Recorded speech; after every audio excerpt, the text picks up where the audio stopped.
go. Please don't go. Look at your classmates, every single one is successful. And you? A middle-aged loser, no car, no house, no savings, making me live in this dump for 3 years. Enough, I want a divorce. All these years I've been just a low-level attending, treating minor ailments like colds and fevers, complex procedures. I never get to touch them.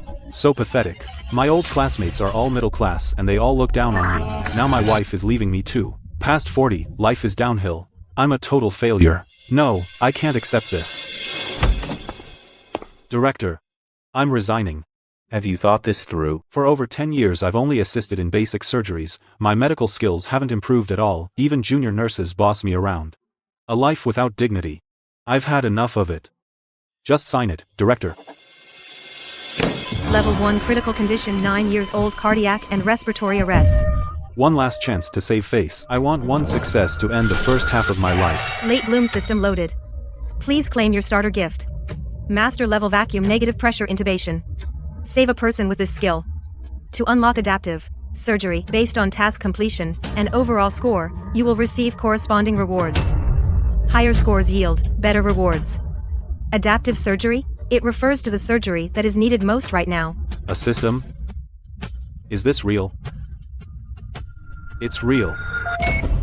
Admission CT scan shows a large, mixed density mass in the left thoracic cavity. Margins are fairly clear. It spans the entire left thoracic cavity, the anterior mediastinum, and involves the right anterior chest. The family insisted on a needle biopsy, but during the procedure, an accident occurred.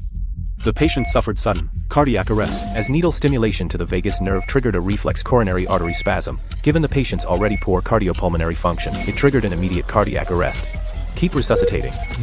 Heartbeat is back, but the tumor is too large. The left lung is completely compressed. Prepare for intubation now. Follow standard protocol to establish ventilation. Director, wait. Intubating now could worsen ventilation. The patient will be in danger. Caleb, if your skills and experience were better than mine, you would be the one operating on this patient right now. Right here, don't waste time. But. No buts. Go back to doing your job. The tumor spans left to right anterior chest. The trachea is displaced by over 1 centimeter. If intubated via standard protocol, the tube tip will get stuck in the angle between the tumor and tracheal wall.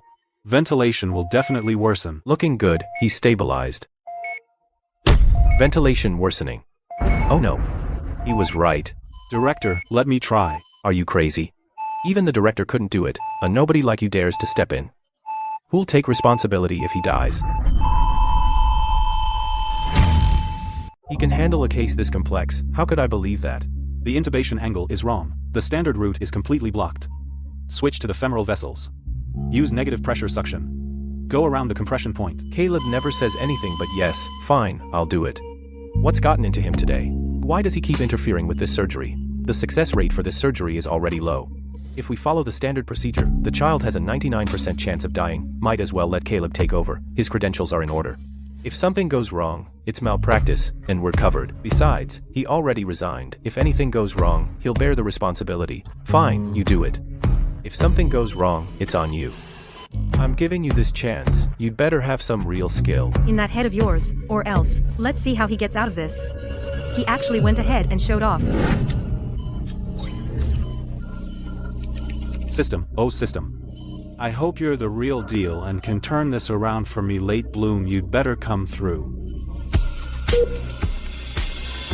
This flawless technique, how is that possible? Is he still that good for nothing, Caleb Miller? Am I seeing things? That speed. That's unbelievably fast. Drainage has been restored. Adjust the priming fluid ratio. 500 of balanced electrolyte solution, 1000 of hydroxyethyl starch, 20 of albumin. Prepare the cold cardioplegia. Do as he says. This technique, even I don't know how to do it. He really was hiding his abilities. Was he pretending to be useless for years? This makes no sense. Preliminary evidence confirms. The late bloom system is fairly reliable. Caleb, let's do this. This is the beginning of my comeback. Venous drainage efficiency is more than twice as high. It can adjust negative pressure for adults and children alike. Stand back, I'm closing out the first step. Now it's my turn. Score, 71 points. Opening the gold reward chest, expert level massive lung tumor resection loaded. Only 71. The chief's first few cuts dragged the score down, but expert level thoracotomy will do. Save the patient Toby Ross. Current survival rate, 34.849%. Surgical success rate, 21.622%. Reward, 1 spin of the beginner's wheel. The higher the score, the better the reward. 21%. Rounded up, that's 1 in 3. But the system gave me expert level thoracotomy. I have to try it for the child. The skill I learned as a quest reward. At the chief's current level he should be below me, but he still reached near expert level. Time check. Patient's dilutional hematocrit, 27% blood gas analysis, arterial PaO2, 13.7 kilopascals, venous PaO2, 3.7 kilopascals, pH, 7.37 arterial PaCO, 24.9 kilopascals, urine output per kilogram per hour 4 milliliters. Serum potassium, 3.7 millimoles per liter. Removing a massive tumor is like moving a mountain. Cutting out the whole mass at once isn't realistic. We have to take it slowly. The patient's organs have been displaced by the tumor. The left lung has been pushed down. The organ's positions on the scans are completely scrambled. Keep your movements small or you'll damage the tissue and rupture the tumor. What are you trying to do now? I can't even find the lung and you're waving that around in front of me. Chief, there won't be another chance to experiment. Let me take over. This time, it's the residual section. It's adhered and displaced. This is even more dangerous. You've never removed a tumor like this before. So stop itching to try. I know what I'm doing. Fine. You guessed right with the intubation. But opening the chest to remove a tumor is something even 10 years of practice might not give you the nerve to attempt as an untrained rookie. I will. This is open chest surgery, not child's play. Are you sure you want to take over? Caleb. You. Stop him. This level of dissection. Even the state's top experts tread carefully. He's just a gopher. How dare he operate? That must be the lung. He's just taking a shot, but when he cut into the mediastinum he didn't hesitate for a second. He really doesn't seem like a novice Dr. Cole. Stop him, now. Caleb's risking a patient's life. Why are you yelling? Don't disrupt his surgery. With his appendectomy level skills, he could sever an artery. Caleb's technique. It's incredibly intricate. Let him continue. He already turned in his resignation. If things go wrong, that's on him. Let him do it. This must be the posterior ascending artery. One of the arteries supplying the right upper lobe, the hardest part of the operation. This technique of yours. Who taught you? You did, doctor. That feels good. Wait, no. I can't even do that myself. How could I have taught him? Count the gauze. Count the instruments. Caleb, how many more tricks are you hiding? I couldn't tell you. Maybe I have unlimited potential. Who knew the system could teach me so many advanced techniques? Expert level is already this impressive. What will master level be like?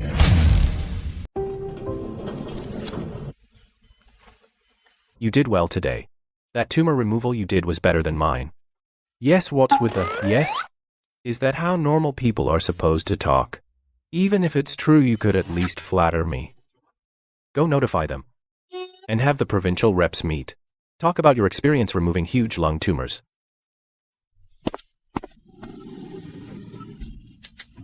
Oh, right. Make sure you destroy my resignation before I leave the hospital. Where else could I complete my system missions? Congratulations. Mission complete. Score, 69 beginner's wheel activated. Congratulations. You received all stats plus 1. Every ability just went up by 1. It wasn't a massive boost, but it boosted every stat. Sweet. With this system, I finally have a chance to turn things around. I never thought this was possible. Middle-aged and nearly washed up, I still have a chance to earn a house, a car, and some cash. Diagnose 1 patient and get 1 spin of the wheel.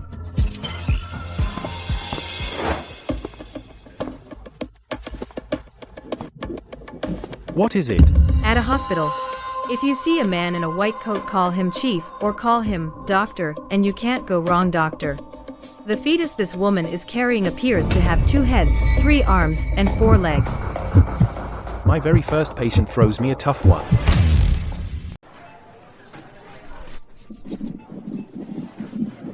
Tristan, all that's left is 1 head and 2 arms. You really are a 1 head, 2 arm idiot. Remember this, a child like this in the medical field has a technical term, we call it twins. Congratulations, you're having twins. Come to our hospital and we'll set you up with the best doctor and delivery room. Diagnosis complete. Reward deposited. One down, one more for a prize wheel spin. Sorry, Dr. Miller. The new guy? Yeah. He just got into the grad program.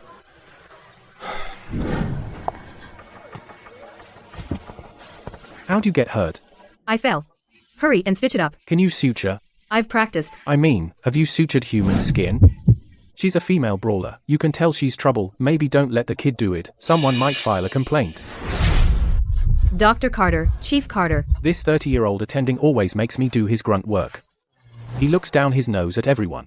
But he's definitely on a fast track. In 3 to 5 years he could be associate chief. The new guy. He only got here yesterday. Oh, he's Dr. Cole's new favorite student. I almost became Dr. Cole's student too.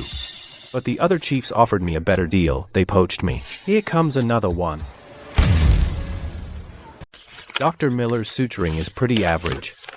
I'll suture this patient. I'll show Tristan some advanced suturing. Look at the needle angle. Dr. Miller's been an intern for over a decade. Honestly, it's a shame. But that's how it is. Medicine is an exact science that leaves no room for error. If your skills aren't up to par, you won't advance. As harsh as that sounds, that's clinical medicine. Dr. Ross is the best in the hospital. Caleb usually just handles dressings and odd jobs. They're not even in the same league. There's no comparison. Here we go again. You've treated me like a punching bag for over a decade. Aren't you tired? That's enough. Diagnostic task. Complete reward is being drawn. Congratulations. You've received the master level tension reducing suture technique. Another master level skill. I'm feeling lucky today, Carter. Today, you'll get a taste of public humiliation. Dr. Ross, are you going to suture me? The patient's waiting. The sooner you suture, the sooner we're done. I've got another resuscitation waiting. If you're quick, it'll take 1 or 2 minutes. We have time. 1 or 2 minutes? No way. Even I need 3 minutes. Even a plastic surgery expert would barely do it in 2 minutes. And you're telling me 1 minute? Exactly. 1 minute is plenty. Dr. Miller, you don't actually plan to do it yourself, do you? This tension-reducing suture takes feel and experience. You can't learn it just by holding retractors for someone. Let the patient choose. Who do you want to suture you? Slicked back hair, baby face, he doesn't look steady. Over 40, with a weathered face, he clearly looks like an experienced attending. I choose you. He actually chose Caleb. He has no eye for talent exactly. This patient, I'm the attending physician, he is. Don't worry. No scar. Fine. I'll stand right here and guide you. The needle angle and suture depth are incredibly precise. Why does he look possessed by a genius surgeon? Impossible. He's just bluffing. Done. He really did it in 1 minute, and his technique was incredibly precise. The entry and exit points line up perfectly. The entire wound edge is tension-free. This is textbook tension-reducing suturing. Dr. Miller, that wound looks absolutely beautiful. Are you still going to guide him? That's it? I didn't even feel it start and it's already over. Slower means more pain, so you paid to skip the torture. Fair point. Money well spent. Don't slap your leg, just sutured it. Master level suturing hits different. Next time I see a wound like this, I can suture it myself. Just remembered I have a code. Gotta go. Dr. Vance. Dr. Vance. Did you need me? Caleb, can you cannulate? No way. Dr. Vance, cardiac surgery chief. Came to the ER observation unit for mediocre Caleb? Couldn't he just send a nurse? Another bypass run? Yeah. Patient has a massive aneurysm. Hard to cannulate. Dr. Cole said you can do it. Give us a hand. Thanks for the chance, Dr. Vance. It's not a favor. You earned it with your skills. Let me show you. Dr. Vance came to get Caleb himself. Am I seeing things? Get him? He's drafting him. And Caleb actually took it. The rumors about that surgery were true. Bypass cannulation. When did Caleb learn such advanced techniques? All these years I kept him holding retractors. Turns out he was hiding skills of this caliber. I must be crazy jealous of him. Forget it, he's not worth it.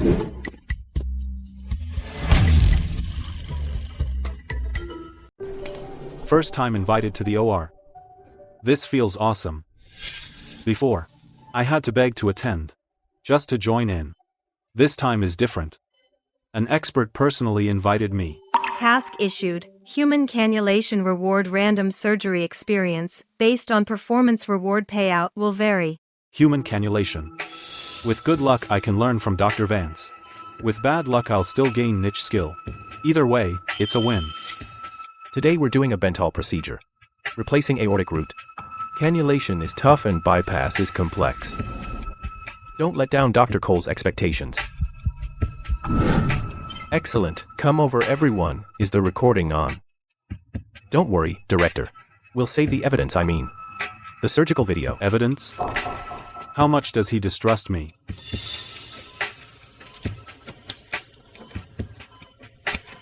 Alright. I'll take over.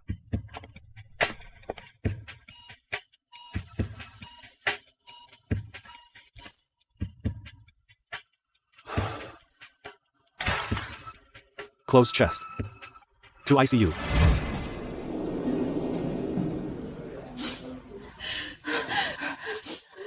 Success. Credit goes to Dr. Miller. Without him, the patient might not have survived. Thank you. Thank you, doctor. You saved his life. In 20 years of work it's my first time here. I used to watch mentors and peers get thanked, so this is how it feels to be thanked. Taking no credit, giving up the spotlight. A boss like this is so rare. To be the star in the OR needed by patients. Thanked by family, envied by peers.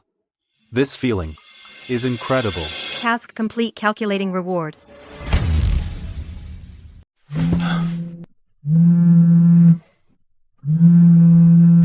You're finally awake. Dr. Miller, your snoring last night nearly collapsed the floor. Yeah, they call me the wrecking ball.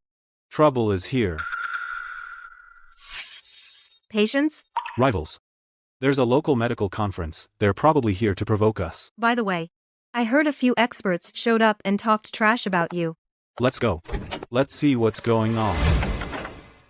For this surgery I was just an assistant. The lead surgeon was another doctor in our department. Caleb. Dr. Cole, you expect us to buy this hype with a few photos? Everyone knows that Caleb is a total amateur. You. Dr. Cole, I find it strange, too. Caleb usually just holds retractors or places catheters. How did he suddenly do a resection? Is this academic fraud? Caleb, if he can perform a resection, I'll eat this table right now. Henry, don't coddle him. Don't throw away your pride just to boost his resume. The intubation and resection were recorded. Who wants to see? Don't bring up recordings. Who knows if it was edited? Besides, removing a benign tumor and major heart surgery aren't the same. Dr. Miller, can you do a Betrayal procedure? A little. A little? Do you know how many years it takes to master the Betrayal procedure? Jumping right in at your level. You've got some nerve. Bad news, Dr. Cole. Chest Pain Center reported a type I aortic dissection. Ultrasound shows the ascending aorta diameter exceeds 80 millimeters. The descending aorta is also over 57. We must act immediately. Got it. I'm on my way. There's another patient with Marfan syndrome. Their aortic root ruptured. Two cases. Prep 2 operating rooms. Henry Cole, I only have one pair of hands. I'll do Marfan. Seth, take dissection. A perfect test. You. Marfan syndrome, Dr. Miller. Even if you haven't done it, haven't you heard how difficult this surgery is? Of course I have. That's why we compare. What? Not confident? Caleb, are you just being defiant? Or are you actually capable? I'm not convinced. But I'm more confident. All right, let's scrub in. That look. Like he's already won, what a joke. We'll see about that. Dr. Vance, prep the OR, I'll operate.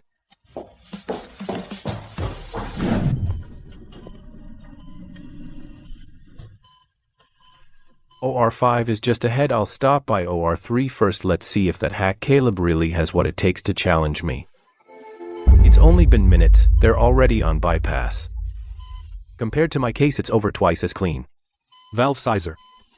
He spent years doing scut work. Can he really perform a Betrayal? This. How is that possible?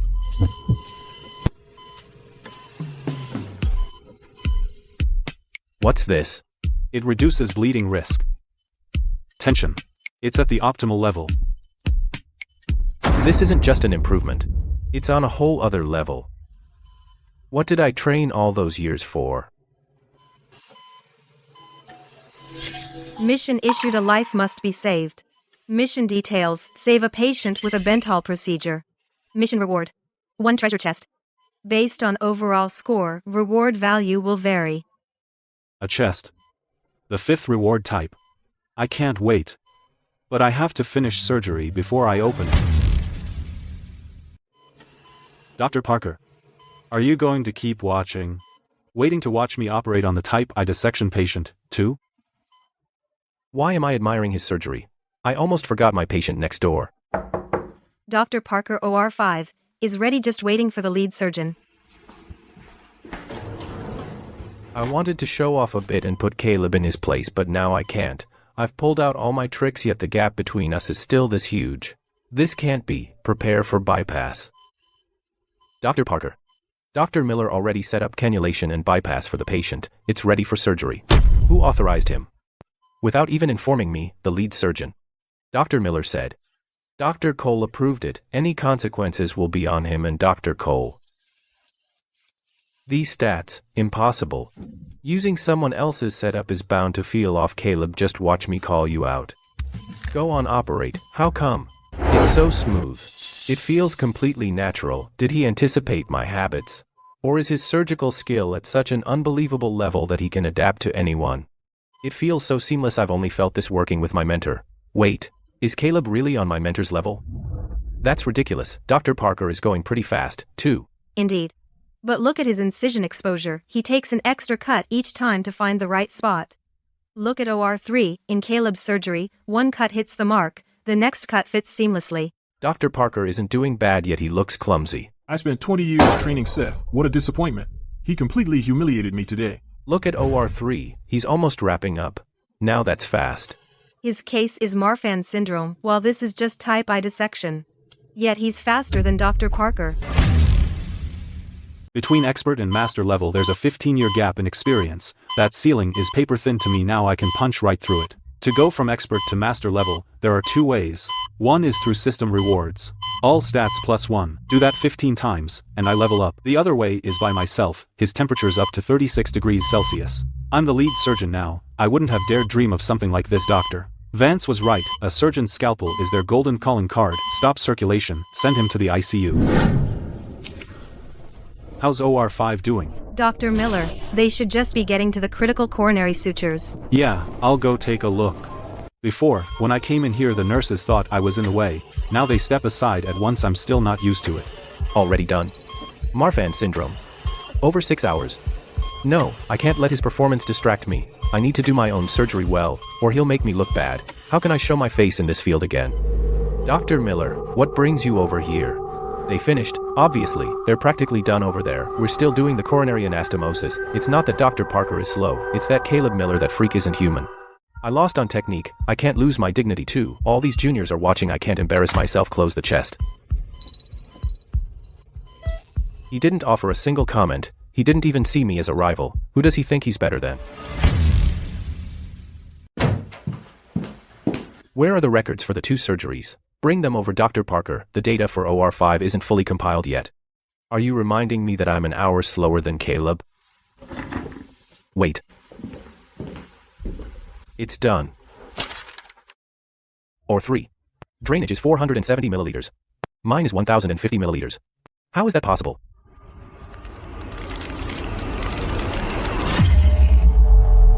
OR3 is only 470. On a Marfan patient, his bleed control is insane. Look at the anastomosis time, 13 minutes vs 23 minutes. That's half the time. Doctor. 4 by CAM. Parker only won on urine output, but Caleb handled cardiopulmonary bypass for both surgeries. Urine output reflects the bypass quality. Dr. Parker winning. This just shows Caleb set up the park bypass so well for him. The data is faked. Henry Cole. To pad Caleb's resume, you'd resort to such dirty tricks? How could the gap between surgeries be this massive? Dr. Lewitt was recorded the entire time. Feel free to check it. I lost. I'm leaving. Let's go. Back to the provincial hospital. We only won on technique. Didn't even get a good argument in. A bit anticlimactic. Show some grace, I need to do more surgeries. Next time, I'll make them truly accept defeat. They didn't even pull out the USB drive, they left their trophy behind. If they dare challenge us again, keep beating them. Mission completed. Surgery score, 63 points. Reward obtained. Primary overload potion, X1. Upon use, it briefly overdrafts stamina and energy, followed by extreme fatigue from the overload. Recurring quest peer exchange. There's always someone better. Talking with peers to see different views on a disease is essential for any doctor's development. Reward, the deeper their insights, the deeper the talk, the higher their approval, the more experience gained. I heard lung transplant expert Leo King is visiting. Since the system gave a quest, I won't go for Dr. King, I'll go for the very best. On Grand Med Forum I'll target verified top experts. To get the best gains I'll pick the top target. Dr. Hall 4 lung transplants in 5 days. Rest now, you're not in your 40s anymore. Lee, look someone up for me. Who? An autumn leaf on Grand Med Forum. Find his real name. Found him. Dr. Hall name's Caleb Miller, attending at Lynn High First Hospital, age 45. Attending at 45? How is he just an attending? From our recent chats, his grasp on lung transplants is even deeper than mine. Dr. Hall. Why are you looking for him? Any surgeries next week? No. Book flights to Lynn High. I must meet this Caleb in person. Dr. Hall, why is he visiting your hospital? Who could possibly invite such a big name? Like I said, your hospital isn't level enough to invite him. Honestly, if Professor Hall speaks up, your transplant license will pass this year. Too bad. You could only get someone at my level, you joke, Dr. King. Having you here is already an honor. So I heard you held a symposium earlier. Removed a huge lung tumor 19 centimeters. Caleb from our dep did it. Benign tumor, not that hard. Then I heard you did a Bental too. Okay, but those are old tricks. True high-end tech is lung transplant. You've got nerve, Dr. Miller. A top expert like me talks to you, yet you ignore me. Caleb. Quest reward, aggregating lung transplant experience. Unlocked, master double lung transplantation. Got master double lung transplantation, seems lately. My chats with that master worked out really well. He recognized me. Sorry, I zoned out. What's up? You.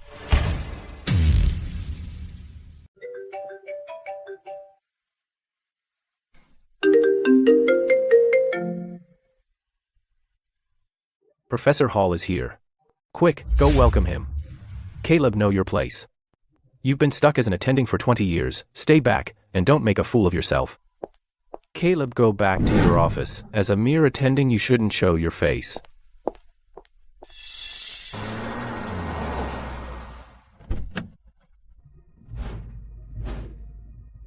Professor Hall, what brings you here?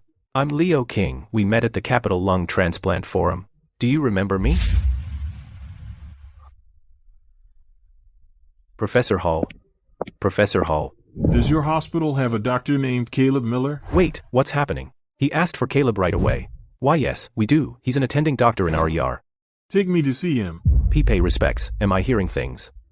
People beg just to see Professor Hall, so why is HE here to pay respects to Caleb? Professor Hall, are you sure you mean Caleb Miller? I'm positive. Let's go, lead the way. Professor Hall, Dr. Miller is right inside. That's him. This unassuming ordinary middle-aged attending has such profound insights into lung transplantation. Something's off. Way off. What's his deal? This conversation looks familiar. When we first started talking I tore into him, then he won me over. Wait. Pure heart Howard Vance. He's even talking to Howard Vance. He even sent him a proposal with his modifications. Isn't he a lung transplant genius? Why is he suddenly going toe-to-toe with a cardiac surgeon?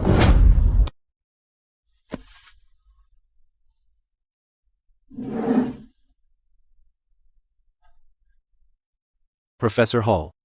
What brings you here? Caleb.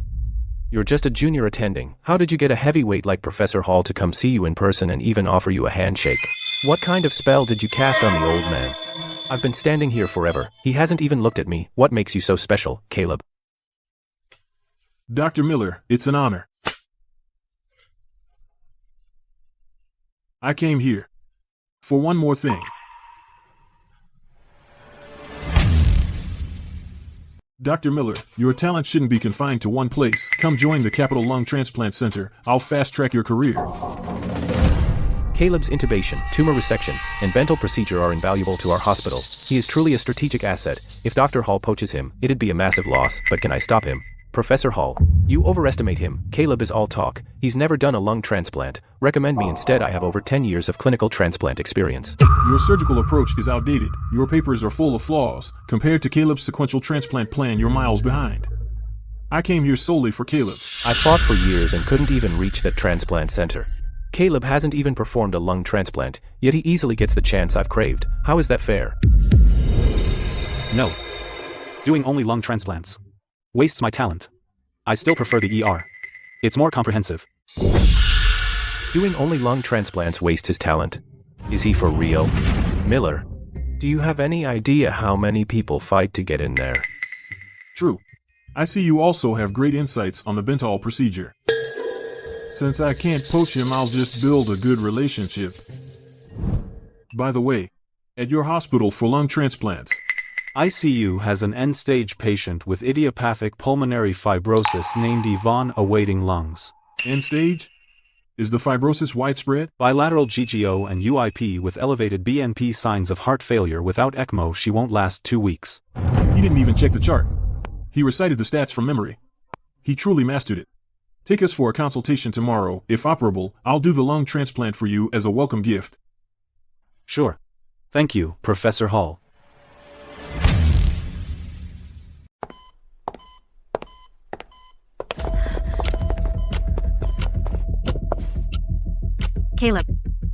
Caleb, she's been looking for you. Dr. Caleb, please save my mom.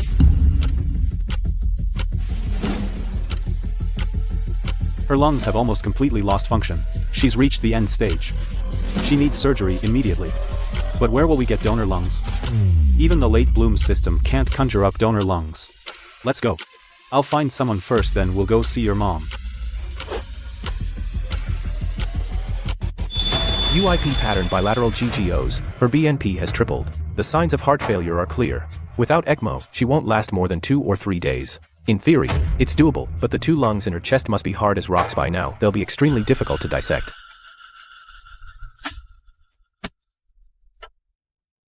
This lung transplant is very important to your hospital. Yes. If we can pull it off, it'll be the first in the city. What do you think? If necessary, I can arrange for a donor lung. Arrange for a lung? A donor lung can be arranged. For Professor Hall, apparently, it really can. I've done lung transplants for over a decade and I've never heard of anyone pulling strings for a donor lung, but Douglas Hall really can do it. Even if we get a donor lung, he can't handle surgery to dissect severe pulmonary fibrosis in the end. Professor Hall and I would have to cover for him. The first lung transplant at our hospital is as good as secured. Thanks.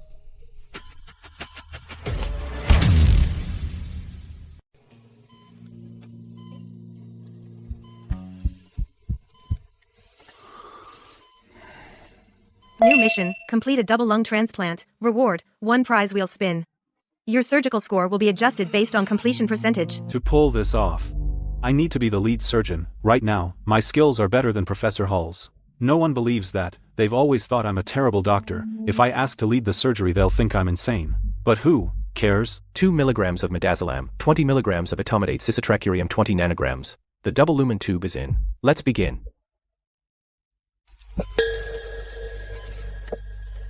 An anterolateral incision would be better. The right incision depends first on the surgeon's preference. The entire pulmonary hilum is fibrotic. It's fused to the chest wall and can't be separated from healthy tissue. Remove the diseased lung in 30 minutes. Even 3 hours may not be enough. Close up. We'll call it an open and close. Send the donor lungs to another hospital. Per protocol, they'll go to the next patient on the waiting list. Professor Hall, sequential double lung transplantation, remove one lung transplant that side then do the other, treat it as two single lung transplants. You told me about this on the forum. But no one's ever performed it clinically for fibrosis this severe. It's too risky. Even I wouldn't dare try it. I can do it. A sequential double lung transplant, you're delusional. Even Professor Hall wouldn't try it. You've never performed a lung transplant, yet you boast that you can. You're desperate to make a name for yourself, Caleb. Don't try to be a hero. Sequential transplants for severe, stony lung have barely ever succeeded worldwide. One mistake, and the patient dies on the table. Don't risk a patient's life just to show off. Rare doesn't mean impossible today.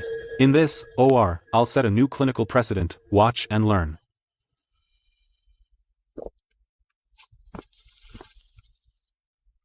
Come over here.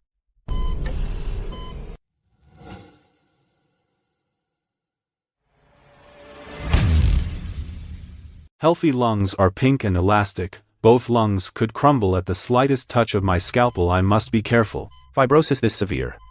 Caleb, how will you handle this surgery? Will your technique prove as convincing as your theory? If anything goes wrong, I should still be able to save him. That dissection path.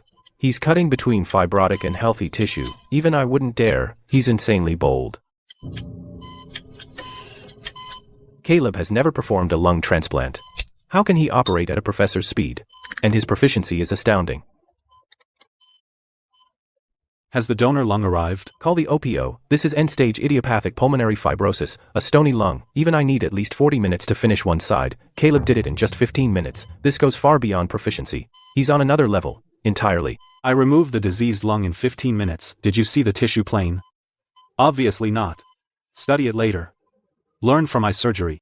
How much more is this kid holding back? I've performed lung transplants for 30 years. Today, I'm assisting for the first time. You said to preserve the connective tissue around the bronchi. I thought it was theoretical. You actually pulled it off. The bronchi get their blood supply from tiny vessels in the connective tissue. Strip that layer, and the lungs won't last. Over the past 3 years I had 7 lung transplant patients develop ischemia at the bronchial anastomosis. 3 of them died as a direct result. I always thought it was because of poor donor lung quality. Now I finally know why. The donor lungs are here. Bring them in, Leo. You'll handle the donor lungs. Trim and prepare them. Move faster. I want to improve. 2. Can't you let me watch a little longer? Just 2 more looks. That's all. I'll do it. Preparing donor lungs is my job. I've been doing it for over a decade. I'm definitely faster than you. I won't accidentally damage the tiny pleural blood vessels that should improve long-term graft survival. Today, I'll demonstrate the standard technique. Pay close attention. Can you handle the stamina? Once this surgery is over, it'll take at least 7 hours. I'm fine.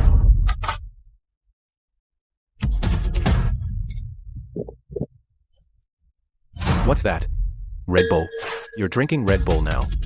From Caleb taking over to finishing it took less than 4 minutes. If Leo had done it, it would have taken at least 15 minutes. 4 minutes to complete standard donor lung preparation. After more than a decade, your efficiency isn't even a fraction of Caleb's. Reflect on your own shortcomings. Prepare for the right lung transplant. Pack it in ice. Right lung ventilation test passed. It's done. The first half of the sequential transplant is complete. Assisting Caleb is an honor.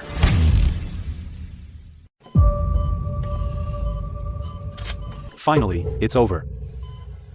Count the gauze, instruments, and needles. 1, 2, 3, 4. All accounted for. 3 counts, no errors. Take her off bypass. Transfer her to the ICU.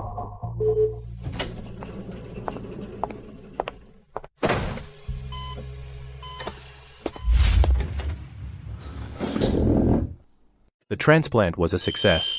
Now it's all about her recovery. Can my mom go home now? Give it a few days, and she'll be home to play with you. The surgeon wasn't me. It was Caleb. He was physically exhausted, so he went to rest. If you really want to, you can go thank him yourself. Dr. Caleb. Task complete. Surgery completion, 73.1%. Surgical score, 87. Overall score, 79. Basic reward upgraded to intermediate. 2,000 thoracic dissections. The heart and lungs go hand in hand. I used to handle lungs and hearts, but couldn't connect the two. Now I've finally bridged the gap. Caleb, Dr. Miller. You're awake. Professor Hall is in a meeting. Dr. Cole said if you're awake and can make it, go see him. Let's go. The patient just came off the ventilator. The surgery was last night a little after 9. It's noon now. 13 or 14 hours. And she's already off the vent. That fast? And there's more. She just got out of bed. 14 hours after surgery. That has to be a new Asian record. What Asian record? No lung transplant patient anywhere has ever gotten up this fast. I've done lung transplants for over a decade. The earliest I've seen a patient get up was 48 hours after surgery. In Caleb's case, the patient was up 14 hours after surgery. Compared to him, I feel useless. Time to get out of bed after surgery. A new world record. This lung from Daxia is about to go global.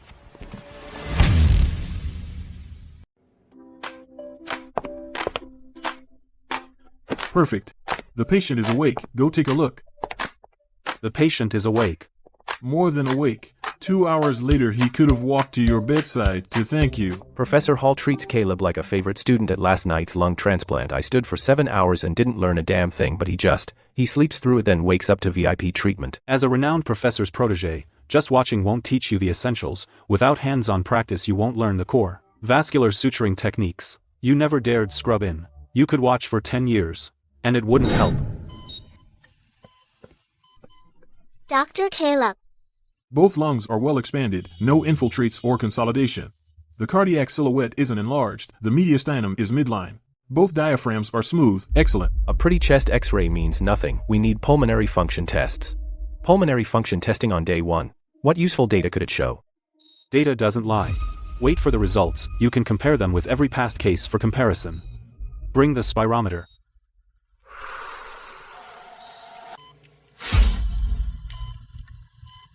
His FEV, 1, FVC is 72%, COPD is diagnosed below 70%. He couldn't even come off ECMO yesterday. Today, his lung function beats patients 3 weeks post-op. What have I been practicing all these years? Your patients at 21 days post-op, how many can reach this number? Watch your mouth. He's recovering faster than I expected. Thank you, Dr. Miller. Dr. Caleb, is my mom going home soon? She can go home in a few days. Take good care of her when she goes home. This lung transplant. Has post-op data good enough for textbooks?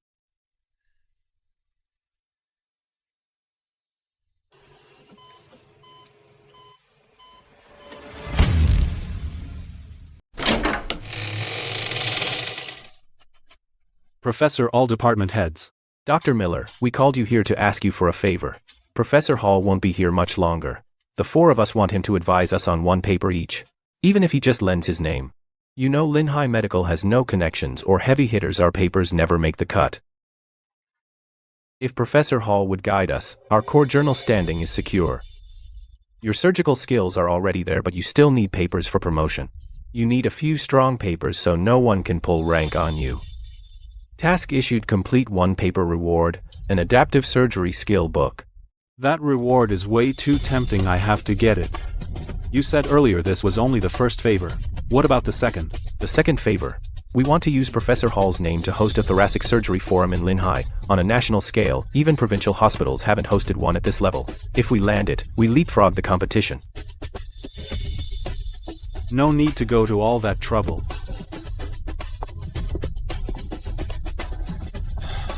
Huh. You don't agree? I mean, there's no need for all that.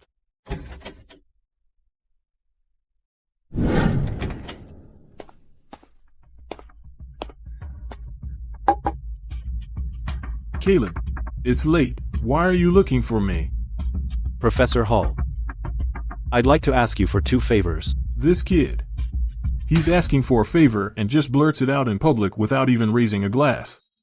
No, that's not it. When favors are currency, you at least make some small talk first and set the stage. We're doomed. There's no way either favor is happening.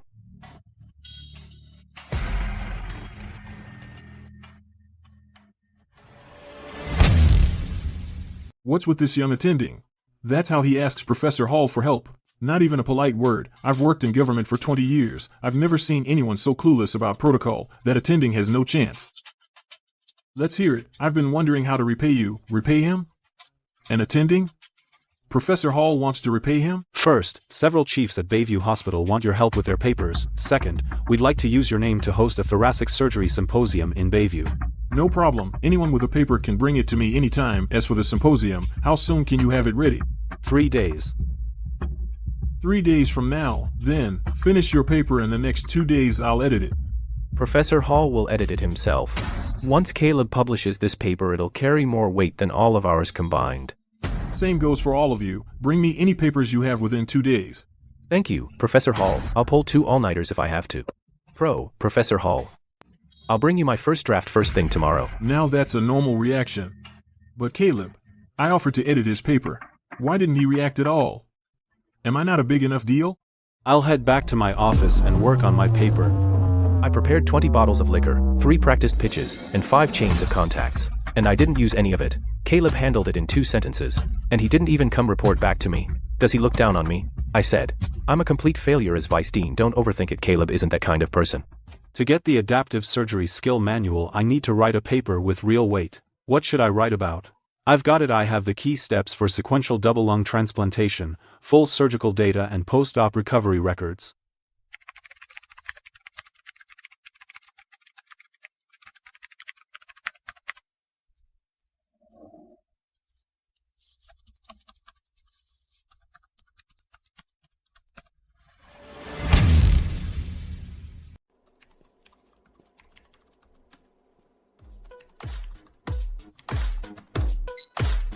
Dr. Miller. Why are you more secretive than Dr. Cole? Because some things need to stay strictly confidential. Need help with your paper? Not to brag, I've handled more papers than you've performed surgeries. No, I'm almost done. He's that fast at writing papers, too. Looks like he's finally making a comeback. Fine.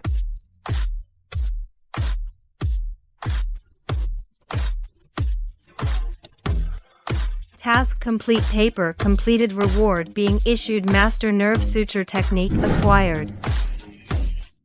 I finally understand the difference between epineural and perineural sutures. Nerve suturing is hard to learn, harder to master, and reaching master level.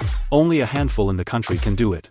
Mastering nerve sutures improves every other suture technique, too. This feels incredible. Dr. Cole, it's finished. Want to take a look? That title is awfully bold. Operative Essentials.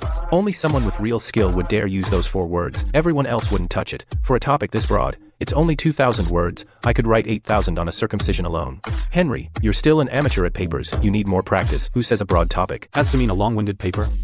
Read it carefully before you critique it. Preserve the connective tissue. Terrible. I don't know much about lung transplants, but this style of writing. Every sentence hits a key point. There's not a word of filler, not a single embellishment. This isn't a paper, it's a surgical procedure laid out step by step. Pure substance. I'm impressed. Well, can you still find anything wrong? It's very good. I'm no expert in lung transplants. A lot of the details go over my head, but if these technical points are accurate, this paper is nearly perfect. Could any of it be wrong? The surgery was only performed yesterday. The video is still hot off the press. If I had to nitpick, there's 1 semicolon used incorrectly. It should be a comma. And here bilateral lung transplant was mistyped as double flyer transplant. It's a paper, it has to be precise. Don't give me that wounded look, I'll fix it for you, alright. Now even Professor Hall himself couldn't find a flaw in the structure or wording. I'll bet you Professor Hall can find a flaw if he can't. You owe me 3 emergency medicine papers for SCI journals. If he can't, I'll divert hospital resources to your department, I bet, and I'm sure I'll win. The paper's done. Now we just wait for Professor Hall's review. Who's first? Did you password protect yours too? I read your posts on the forum. You said to keep research safe. Next time, no need to lock the trash. Getting notes from a top professor is worth losing face. What matters is Caleb's paper. I wonder what Professor Hall will say about it. Is this a review paper or a case report? It tries to be both and fails at both. Break down the structure and rebuild the framework, then flesh it out. Great title. But why is it only 2,112 words long? Good. Brilliant. Nothing to fix. Wait, 2 words can change. Or rather must change. Standard. Changing these 2 words alters its entire nature. This isn't a paper, it's an industry standard beyond being flawless. It redefined standard. Professor Hall means this piece of work could be a textbook. As for yours, I need to study it thoroughly.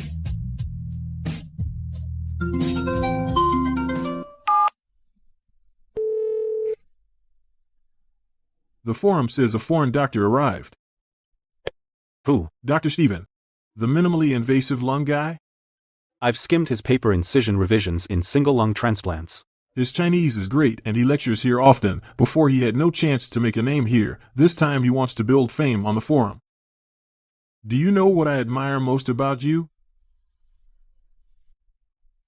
You stay steady and humble. 20 years of dedication led to today's breakthrough. But that's still not what I value most.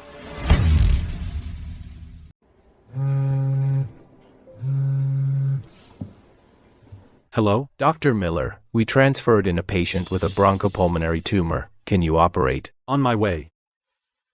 Professor Hall, I'm going to perform a surgery. What kind of surgery? A right upper lobectomy. A bronchopulmonary tumor, 7.8 centimeters. Come on, I'm going with you.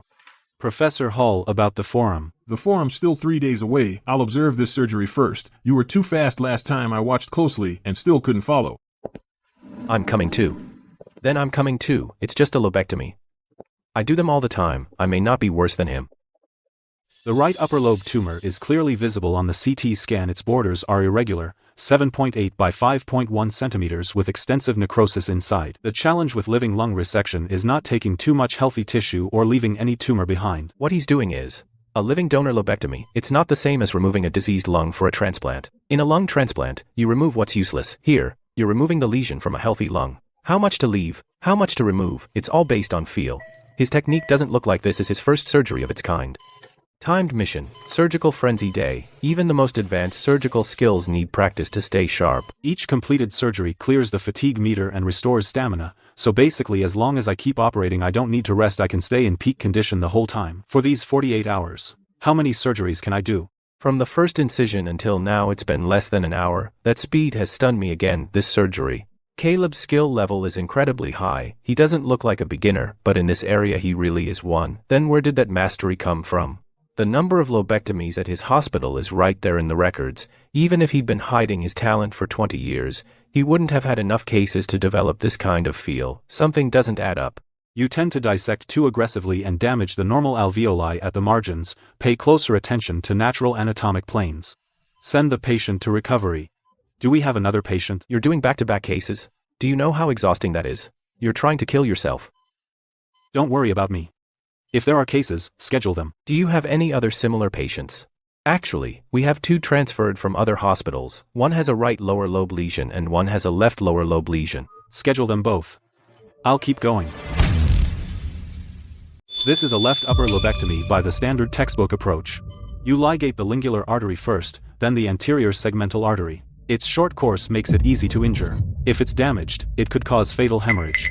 The left upper lobe has the most anatomical variation. Caleb moves like he's done hundreds of these. He just cuts right in. Doesn't he ever hesitate? I can't figure this guy out anymore. The right and left upper lobes have completely different anatomy. His approach is entirely different. He has no set routine, only the textbook surgical plan. Next.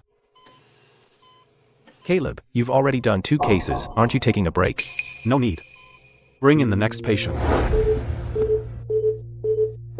6 straight cases till midnight. Caleb, you need to rest. No need, Chief. Instead of fussing over me, call the nearby hospitals. Ask if any patients can't get surgery. Why would I do that? You think I'm not busy? I'm done, like hell you are. No one expected anyone to do 6 surgeries in one day. If they have patients who still need surgery, can you arrange a transfer? Have them sent here now. It's the middle of the night. They'll arrive after midnight. You've done 6 straight cases, and you'll keep going at dawn, trying to kill yourself. So what if it's dawn? I'll keep operating. Chief, you used to say you couldn't count on me. Now you're stopping me. You're impossible to please. Fine, I'll arrange the transfer. But you have to promise me after this case. You have to rest. No more back-to-back cases. Do the transferred case tomorrow.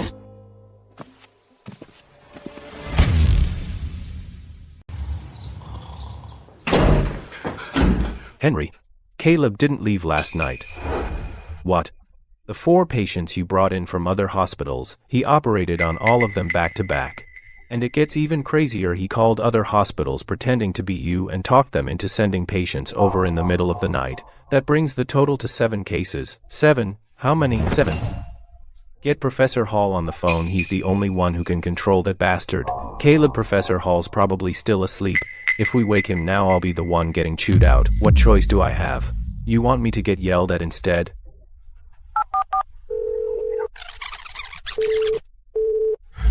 "17 surgeries from yesterday morning to noon, today 24 hours without a break. What's gotten into that kid?"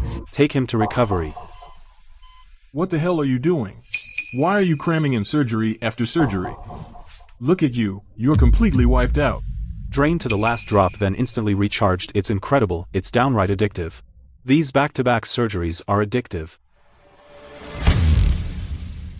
"I saw him so exhausted he could barely stand. How is he suddenly full of energy? Did I imagine it? Professor Steven is already on a plane. He should reach Linhai this afternoon. Go home and rest this morning. Then meet with him this afternoon." No. With that time I could do 4 or 5 more surgeries. "You want to do back-to-back cases too? Caleb, you're pushing your body to its absolute limit. You could easily drop dead."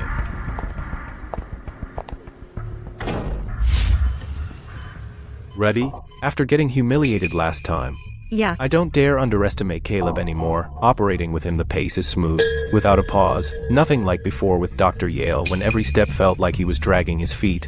I never learned anything useful. Before surgery, did Dr. Wells eat chocolate or something? His movements are unbelievably smooth. Watching him is a visual treat. Hello, everyone. I'm Jack Vance from Grossman Hospital. I came with Professor Steven this time, Dr. Vance. It's an honor. I hear that at Grossman your minimally invasive single lung transplant incision was nearly a third shorter, just a minor improvement. I came to exchange ideas with everyone. He's the top student Professor Hall couldn't recruit back then. He turned down Professor Hall's offer, went to the US, and made a name for himself. So why is he here? You tell me. You must be Dr. Cole. A pleasure. Linney Hospital is hosting a high-profile forum. Welcome, Dr. Vance. Is Professor Hall not here? He'll arrive later. And Dr. Miller? I heard he's the keynote speaker. He's in surgery. The forum is tomorrow. Yet the speaker is operating today. Must be a major surgery. Look at that smirk. Who's he looking down on? He must be thinking, what big surgery can an attending do? He should watch Dr. Miller operate. To humble him. Professor Steven, how are the long-term outcomes of minimally invasive single-lung transplants? The long-term outcomes are no different from conventional surgery: smaller incisions, faster recovery, lower cost. The advantages are obvious. Dr. Cole, I hear your hospital has a Dr. Miller who's excellent at lung transplants. You're too kind. I wouldn't call him an expert, but Caleb has had some impressive cases. Impressive. I hear he's world-class. The term world-class gets thrown around a little too freely here. In the US, I can count on one hand the doctors who truly qualify as world-class. A 45-year-old attending can't possibly be world-class. Talk is cheap. If Dr. Vance doesn't believe us, he can watch Caleb operate and see if this country has a world-class doctor. Absolutely. Before that, though, I'll go see Professor Hall first. I haven't seen you in over 10 years, Professor. Calling me teacher isn't appropriate for you. Professor Hall, I'm not here to reminisce. I'm here to tell you, Professor Steven's research is fully developed. The incision for minimally invasive single lung transplants can be reduced by more than a third. Your wide-open traditional technique has had its day. You're here to issue a challenge on Steven's behalf. It's a notice tomorrow's forum. Professor Steven will show all the data. We'd welcome your comments. Standards. These days, who dare title a paper Standards? They must be desperate for fame. This incision design. I've never seen it before. Preserving connective tissue. No one's managed this in years. No one's managed this in years. The marked key points, and how he handles them, are precise as machine calculations. Who wrote this paper? Caleb Miller. The attending on the sign outside. That's him. Excuse me, is Dr. Miller here? He's in surgery, you are? I am. Jack Vance from Grossman Hospital. I hear Dr. Miller has done quite a few lung resections lately. Since yesterday, 19. This month. What do you mean, this month? Just since yesterday, in over 30 hours. 19. In over 30 hours, he wrote a standards level paper. A 45-year-old attending. This Caleb Miller. Who is he, anyway? Let's see what a mere attending can actually pull off. With such adhesions, it'd take me 20 minutes to find the posterior segment upper lobe artery. For an attending's low skill, even at his best, he'd take twice as long as an expert. How is this possible?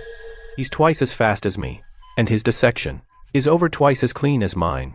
I hate to admit it, but he's in a completely different league. Now I see, he beats me at lung resections, but when it comes to my field lung transplants, he's no match for me. Operating with Caleb is awesome.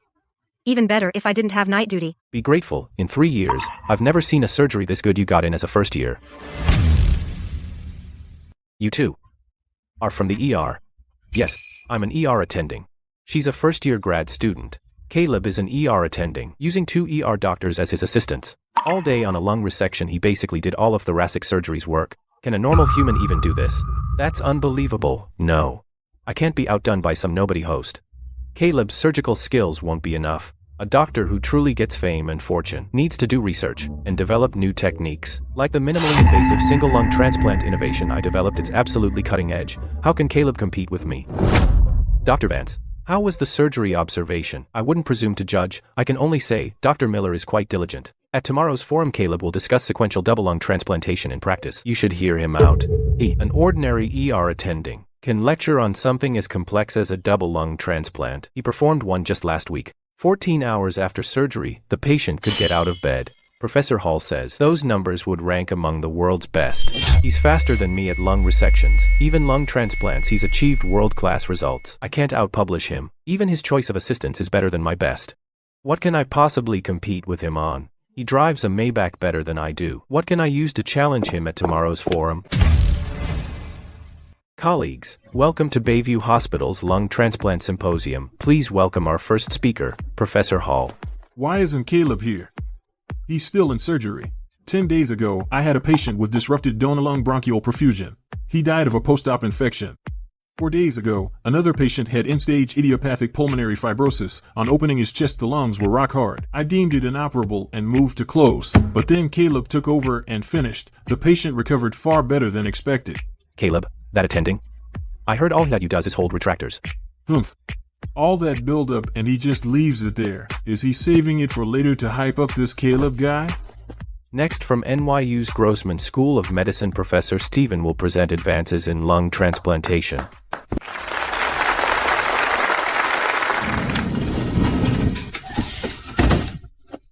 Traditional lung transplant, a 20-inch incision, a 3-month stay. The procedure has hit a wall. So EverHealth Pharmaceuticals and I developed the Da Vinci lung transplant robotic system last month. Using it, we completed a minimally invasive right lung transplant. From donor lung procurement and diseased lung removal to implantation, the robot did it all. The incision was just 3 inches. Post-op hospital stays fell from 3 months to 4 to 6 weeks. This robot costs $20 million. Having the robot isn't enough. Who knows how to use it? The robot is just step one.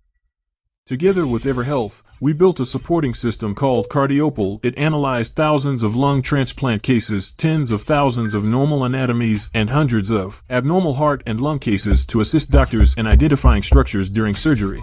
Here is lung transplant footage. Let's test an expert against Cardiopal to see who identifies key structures faster.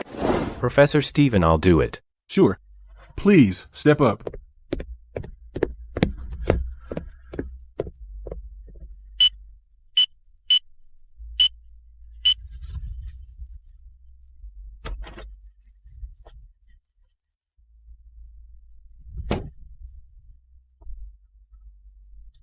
It's finally here. An 8 centimeters incision, fully robotic. It's more advanced than traditional methods. But technology is ultimately judged by results. Inferior pulmonary ligament. Out of 5 rounds I got 4 right in 7.5 minutes. Cardiopal got 5 right in 3 minutes 20 seconds. The gap is huge. We still have a late friend, Dr. Caleb Miller, right? Professor Hall praised you to the sky saying, you do lung transplants even he can't. Come test against Cardiopal to prove your skills, shall we? Sure. Dr. Miller, identifying isn't like cutting. This requires real brain power. Sure, you won't check the rules first? Keep them, I don't need to. He has no idea how terrifying Caleb is. He's humiliating himself. Fine, let's start round 1. Right upper lobe artery, apico-anterior branch. What? Just 10 seconds. The AI hasn't even started.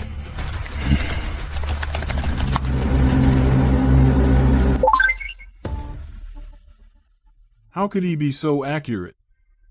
It must be a fluke. Round 2, Dr. Miller, you got lucky in round 1. Let's see round 2. It's the ascending aorta, and the oblique fissure is incomplete. Before surgery, address the superior pulmonary vein first, then follow the interlobar pulmonary artery.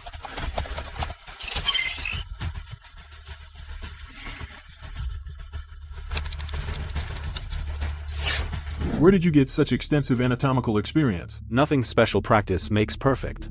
My experience comes from 2,000 thoracic dissections. Fast anatomical identification doesn't mean much. The real proof is in postoperative outcomes. I'm curious, how are the patients whose lung transplants you performed recovering now? Show us the data.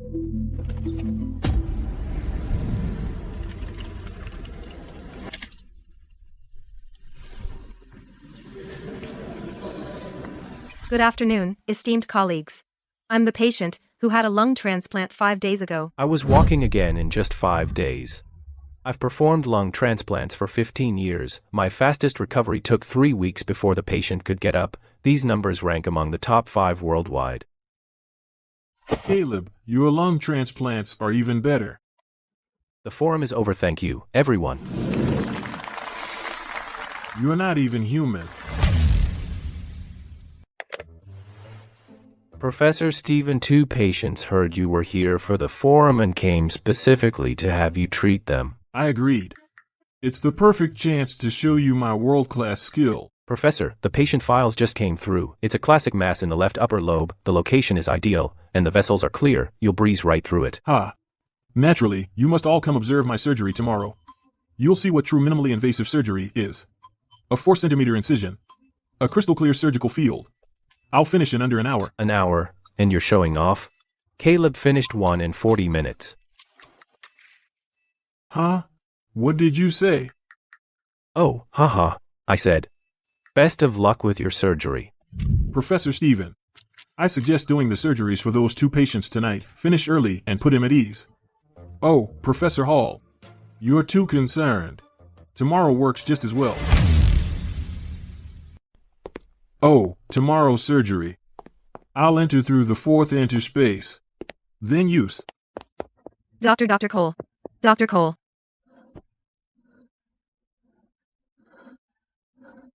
What's wrong? Why so frantic? Those 2 patients you mentioned, they're out of surgery. They're in recovery now. Huh? What patients? 2. The 2 who came for Professor Stephen? Dr. Miller just managed to perform both patients' surgeries all by himself, and they were flawless. What? I was only gone for lunch. He operated on both my patients. Dr. Cole, did you arrange this to humiliate me? Ah, Professor Stephen, I didn't schedule the surgery. That's just Caleb's habit. When he sees a patient in need of surgery, he operates immediately. There's still one more. The regional hospital just notified me another patient is being transferred. Right now, notify the OR immediately. I'll operate at once. I won't let Caleb steal the spotlight.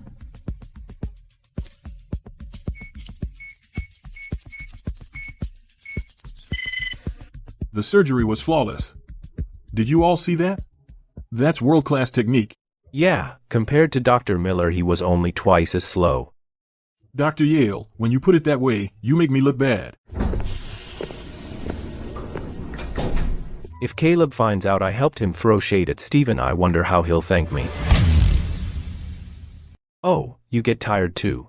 I thought you were made of iron. If you didn't take a break soon, I was ready to call the authorities and request an autopsy for research. The recurring quest is complete. Relying on my willpower and stamina, I performed 2 surgeries back to back and still couldn't keep going. That show new valzers and style how important the late bloom system is to me. You had surgery too? It took 2.5 hours. A world-class expert performed a left upper lobectomy. Does that really take 2.5 hours? The patient's heart arrested. We spent half an hour resuscitating him. That still took 2 hours. You can't question my skills. It was just bad luck. Got it? His heart just stopped for no reason. Oh, I get it. Your skills weren't up to par, so you blamed it on bad luck. Let me see. There's no need. My surgeries are always top-notch. A patient's cardiac arrest can be predicted in advance. You, a world-class doctor, should know that, shouldn't you? How do you predict something like that? Can you tell the future? The patient was 5'7" and weighed 183 pounds. He was severely obese. With that body type, you have to watch for cardiac hypertrophy, especially left ventricular hypertrophy. The pre-op echocardiogram showed hypertensive heart disease. This indicates mild myocardial injury. There is insufficient coronary blood flow. In an obese patient, the heart contains more fat, making ectopic pacing more likely. After opening the chest in an obese patient, cardiac output drops. Hypoxia and hypercapnia alter myocardial excitability. During single lung ventilation, mediastinal swinging can trigger arrhythmias. Near the hilum vagal tone is already elevated. Every one of these factors pushes the patient closer to cardiac arrest. Fine, there were signs before surgery. But what about intraoperatively? My anesthesia depth was appropriate. 1/10 of a milligram of fentanyl and a double lumen tube. The intubation took nearly 5 minutes. That's far too long. The fentanyl dose was insufficient to suppress the intubation stress response. No. I deliberately chose light anesthesia because the patient's heart was under strain. Deep anesthesia could worsen compensatory hypertension. A local anesthetic to block the pulmonary hilum would have been enough after opening the chest. Inject lidocaine to infiltrate the tissue around the hilum before proceeding with surgery. Infiltrate beneath the pleura at the hilum to block the vagal reflex. Or give atropine before surgery. Either approach would bring the risk down as low as possible. Then why choose light anesthesia? I have to admit, your clinical reasoning is more meticulous than that of any doctor I've ever met. It's precise down to the last detail. But that doesn't prove your skill is anywhere near mine. A solid foundation can prevent a lot of complications. I have no interest in measuring myself against you. I'm going back to bed. If I don't sleep now, I'll drop dead.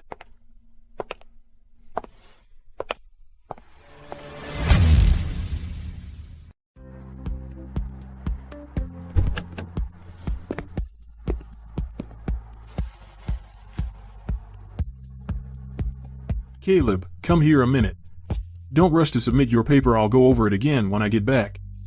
Try to make it a nationwide standard. This document, consider it my gift to you. The finest gift we doctors can give. Professor Hall, this. Work hard.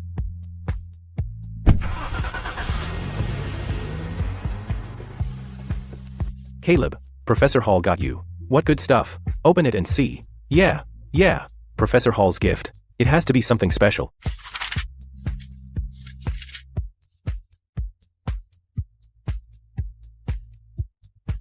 Oh my God. Professor Hall arranged for us 4 lung transplant patients over the next 3 months. As long as we can perform them, we can send patients over any time. 4 lung transplant patients. The provincial hospital worked for years and finally secured 4 cases. It's like handing over our lung transplant license to Linhai Medical. 20 years ago, Professor Hall also patted me on the shoulder.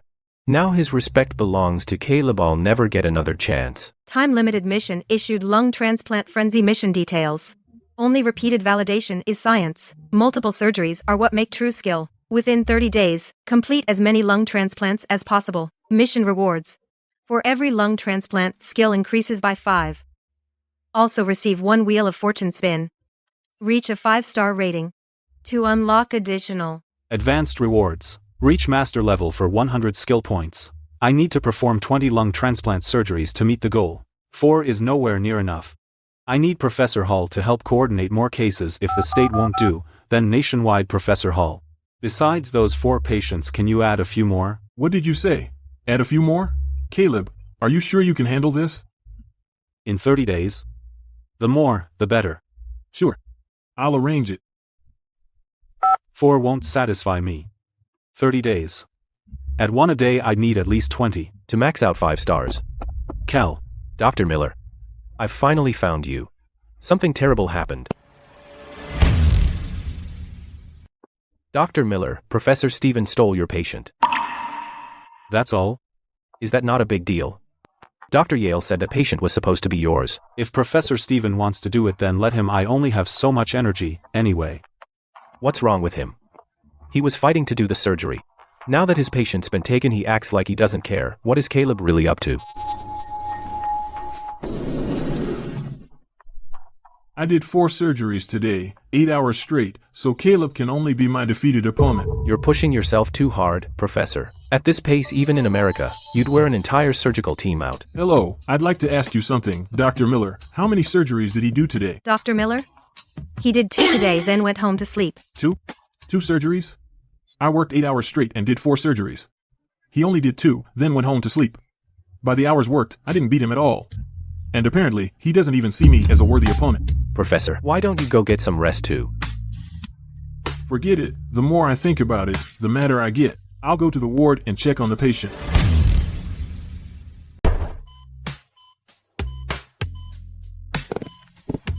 Didn't you go to sleep after surgery? I slept for 6 hours. That's enough. What? The strain of doing 2 surgeries, you only slept 6 hours to recover? That's impossible. I don't believe it. I did 2 surgeries. It only took 2 hours. It wasn't as tiring as you think. 6 hours of sleep was enough to fully recharge me. Damn, I did 4 surgeries and stood for 8 hours straight. He breezed through 1 in an hour. Is he a monster? Dr. Miller, what test are we doing today? The 6-minute walk test. The 6-minute walk test. She's only a few days post-op. Professor Steven, why don't you come up and race Yvonne to see who's faster? You? Are you even human?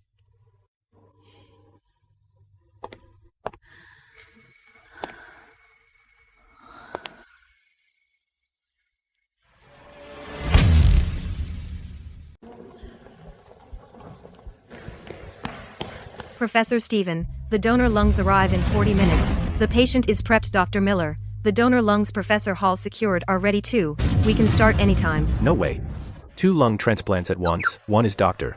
Miller's sequential double lung transplant, a new frontier in open chest surgery. The other is Professor Steven's Da Vinci robot, the future of minimally invasive surgery. How do we choose? Which one should we watch first? I'm definitely watching Da Vinci. Robotic surgery will be the mainstream someday. Better to learn it early. But what about Dr. Miller's 6-minute walk test data? Doesn't that tempt you? Henry, who do you think they'll choose? It doesn't matter. They'll regret it either way for missing the other surgery. Colleagues, my Da Vinci lung transplant uses an incision just over 3 inches. Recovery time is cut by more than half. In today's surgery, I'll prove. Robotic suturing of the bronchi and pulmonary arteries. Achieves precision. No human hand can match. Professor Steven, I'm with you today. Exactly, the precision of robotic suturing is beyond human capability. The donor lungs are here. Take them straight to the OR. I'll get upstairs and prepare. We can't lose to a robot. Let's go, Dr. Young. Let's go see Caleb Wright. You're not watching Da Vinci. Why watch that thing? I'm watching Caleb operate. That's how you learn the real stuff, by the way. Professor Steven is doing the diseased lung removal and donor lung transplant. Caleb is doing the complete transplant. Besides Steven's 2 procedures, he also has to start with the donor lung harvest. Right, Dr. Miller's donor lung harvest takes time too, so while Professor Steven is removing the diseased lung, he may have just finished harvesting the donor lung. He'll definitely be much slower. But Dr. Miller is famous for operating fast. I'm going to Dr. Miller's side. Everyone, this is the future of lung transplants, minimally invasive, precise, and steady. A robot's hands never shake, its angles never deviate. Traditional open chest surgery is destined for extinction. I've spent 5 years debugging this system. Every angle, every stitch is tension, all tested thousands of times. Can human hands do that? No chance. Dr. Miller's donor lung, he can't be done harvesting yet. On Dr. Miller's side, they've already started removing the diseased lung. I mean, Caleb is operating personally, not some other doctor filling in. Dr. Miller himself is doing it. He's finished harvesting the donor lung and moved straight to removing the diseased lung without stopping. Donor lung harvesting and diseased lung removal at the same time? By himself? In my experience, there's no way he has enough time. Relax. The advantage of minimally invasive surgery is what happens afterward. So what? If Caleb is fast, I trust the quality of his work can never match a robot's. Did Caleb grow a third eye? He actually used an anterolateral incision. The visibility with that thing is terrible. Under normal circumstances, no one would dare make an incision like that. Just watch, don't distract him. The last adhesion between the left lung and chest wall is severed. The diseased left lung can now be removed intact. Close the chest, take him to the ICU. That's it. It's already done. Did I just blink too much? I've been doing lung transplants for 15 years. For the first time, my surgery feels like child's play. What about Professor Stevens' team? How far along are they? They must be opening the chest by now. That really is slow. Slow is good. If I'd gone over there, I might have stolen that surgery. 1 lung transplant completed, proficiency increased by 5. Current rating, 1 star. Damn. The recurrent laryngeal nerve is severed. What do we do? The recurrent laryngeal nerve is severed. The patient's future voice hoarseness is the least of it. If it affects their breathing, it could be catastrophic. Even hydrogel can't save it. In a case like this, the nerve ends are too short, they can't be bonded. Do we really have to cut the nerve? I heard a nerve was severed here. Here, let me try see if I can reconnect it. Nerve repair? You're a lung transplant specialist, you know this too? Dr. Miller, nerve repair isn't a lobectomy. It requires a microscope. Every stitch must be precise to the micrometer. Our professor spent 5 years just getting started. I urge you to think carefully. Why are you so clueless? Caleb, you can do this. You've come this far. How will we know if we don't try? The recurrent laryngeal nerve. The severed ends are too short. Standard epineurial suturing won't reach. Pulling them together would tear it again. Bridging or rerouting would impair other nerve functions. The only viable option is rerouting. Dissect retrograde beneath the brachiocephalic trunk root behind the carotid artery, then reanastomose it at the laryngeal entry. Fascicular repair. He's performing fascicular repair. Few doctors in the world can perform it. He's just an ER attending, yet he dares to do this. He's incredibly arrogant. He's going to fail. It's reconnected. I spent 5 years developing Cardiopal to prove machines outperform humans. In 20 minutes you overturned it all. The machines and materials are excellent, but humans have remarkably dexterous hands. We don't need an assist system for everything.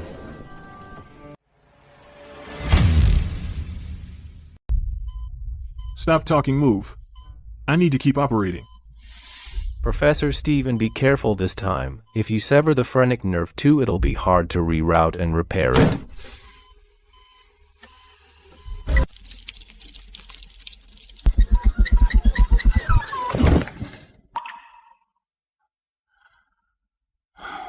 Close him up.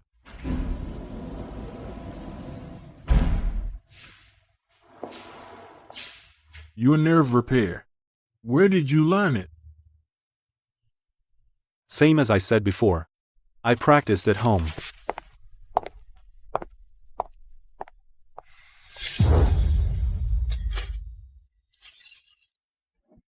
Five in the first week, 5 lung transplants, 6 in the second, 7 in the third, 8 in the fourth.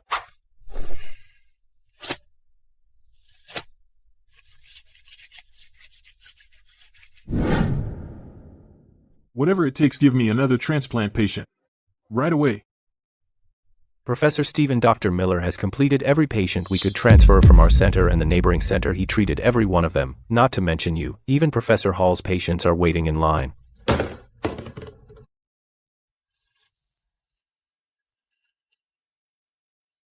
Professor, then shall we? Let's get ready to head back. If I stay any longer, I'm afraid I'll lose confidence even doing appendectomies. How are you feeling now? Does it hurt to talk? Not at all. I speak even more clearly. Now, I used to sing off-key all the time. Now I can hold a tune perfectly, doctor. This isn't something serious, is it? Why are so many doctors here to see me? Don't worry, they just came to learn from you. Don't overthink it. Dr. Miller, these numbers are almost identical to a healthy person's. Are you sure his recurrent laryngeal nerve was severed? I stitched it myself. I'd know better than you if it was severed. I've read EMGs for 7 years. I've never seen a recovery this good. Your repair basically restored the nerve. Is he even human anymore? Professor, what did you just say? I said, Caleb, is he even human anymore? Don't make me say it a third time. What he did is nearly impossible for a human to accomplish. Lung transplant frenzy, timed mission. 6 hours, 47 minutes remaining. 32 completed. 5-star rating bonus premium reward unlocked, ready to claim. Today's the last day. 32 should be enough, right? However, there are still a few hours left in the window. One more would make it safer. Too bad. Donor lungs don't just appear on demand. Caleb. Your modified nerve suturing technique, when I get back I want to write a paper citing it, would you mind? Not at all. If it helps patients, that's all that matters.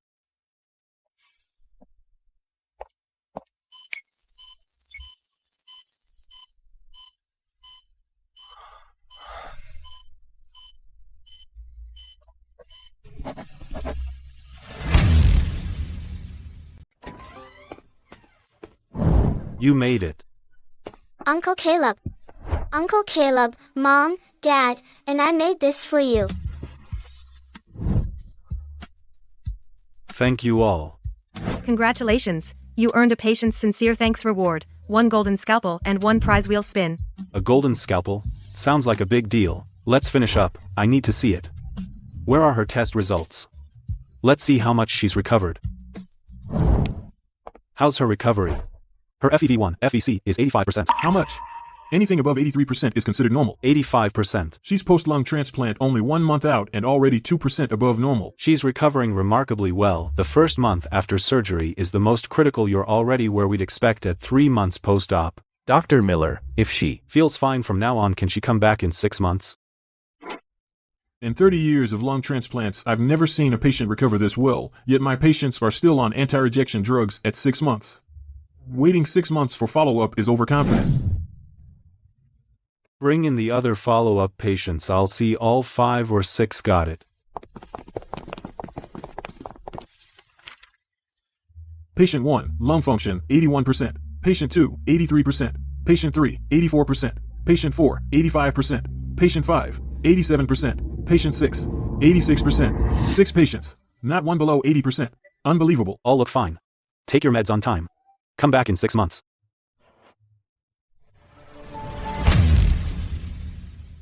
Caleb, you actually remembered to eat. You've been doing back-to-back surgeries at full intensity all month. I'm afraid you'll starve on the table. You've got another surgery this afternoon. You need food to keep your strength. No way you have a lung transplant today? No.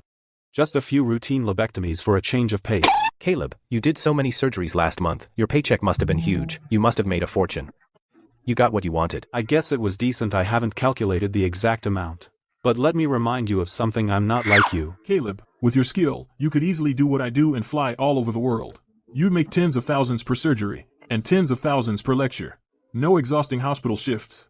And you'd make more money. I like being in the OR. Running all over the place means doing hundreds fewer surgeries a year. That's not worth it. I did a rough calculation. Caleb, this month alone you did 32 lung transplants, 28 double lung transplants, and 4 single lung transplants. For each double lung transplant, you get $6,666 and $5,000 for each single lung. Your lung transplant surgical bonuses alone came to $206,000. $26,000. In 1 month you've made what takes me several countries to earn. After taxes. Even after taxes, it's over $100,000. That doesn't include lobectomies, tumor removals, and the rest. Altogether, I'd estimate it's close to $300,000. What he makes doing surgeries at Lenhi Medical in 1 month would take me 3 countries to earn. I can't compare with you in anything anymore. I can't compete.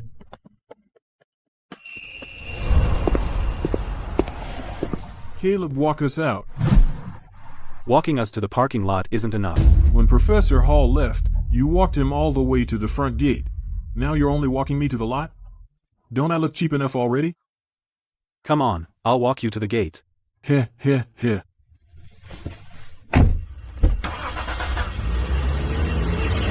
Caleb, there's something I need to warn you about.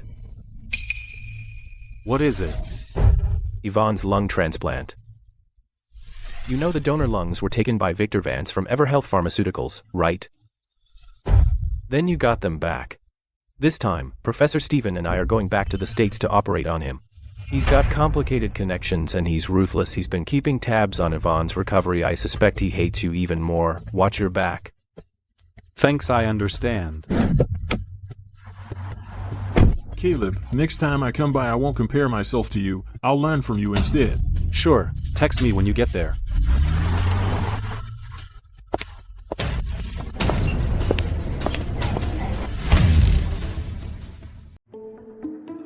Caleb, what's this on your computer? A paper? Why? You just finished that paper on the sequential protocol. Professor Hall hasn't implemented it and you've already written another. 90,000 words and it's all substantive. That paper summarized last month's surgeries. This month I completed 32 surgeries. I had to write something. 32 lung transplants in a single month, then you turned around and wrote a 9,000-word paper. Are you some perpetual motion machine? Don't you eat or sleep? Of course I eat. I had lunch with Steven and his team today. 32 lung transplants in a month, a 9,000-word technical paper, and he still eats on time. How does Caleb make it look so effortless?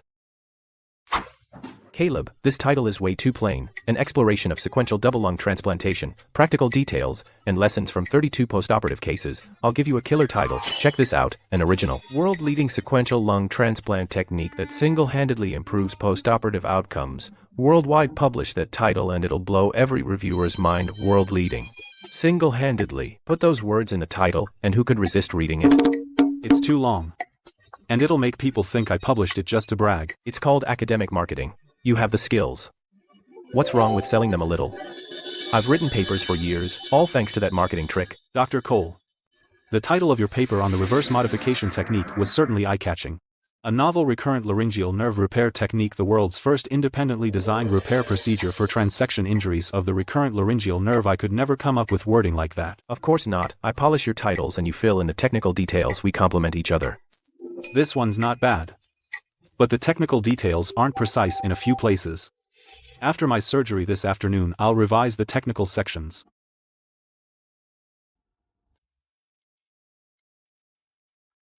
These sections are a little vague. You caught that after one read. You don't miss a thing. In the vertical mattress section you described the standard technique, but with the reverse tension modification. The needle entry angle isn't the conventional one. I'll revise it and send it this afternoon. I've written papers for 15 years and today, you told me to my face that my technical details were wrong. The funny thing is, I'm not even mad. I actually think you're right. Caleb. Before working with you I considered myself our hospital's best medical writer. After working with you I don't even dare pick a title without thinking twice.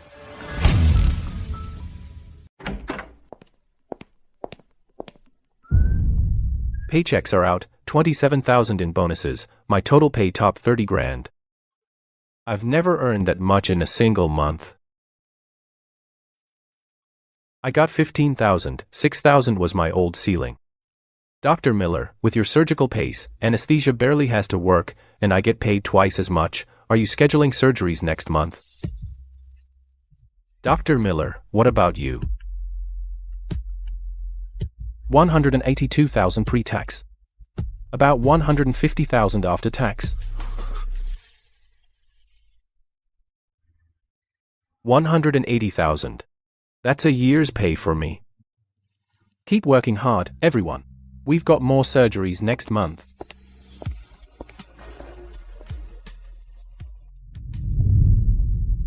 Half my life. I, Caleb Miller, finally don't have to worry about rent anymore.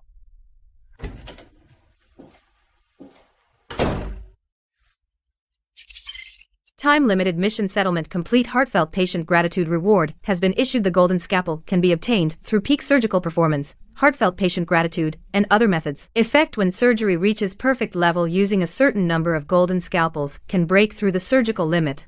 A new realm beyond perfection. This realm is currently designated Hall of Fame level. Hall of Fame level. There's a level beyond perfection. What could that even mean? I can't wait to see it. The golden scalpel is incredibly hard to earn, and its effect is ridiculously powerful. I only have one right now. I'll need to complete several more missions and stockpile a few more. Bonus rewards unlocked. Basic system functions activated. National Surgical Leaderboard unlocked. Progress, 5/5. You can view your surgical national rankings. More functions require further unlocking.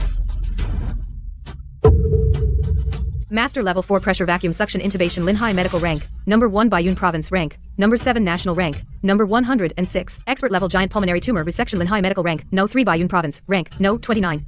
National Rank, No 631. Master Level Bundled Procedure, Linhai Medical Rank, No 1. Bayun Province Rank, No 5. National Rank, No 74. Perfect Level Sequential Double Lung Transplantation Linhai Medical Rank, No 1 Bayun Province Rank, No 1 National Rank, No 4. Perfect level lung transplant. Only 4th nationally. 3 people rank ahead of me.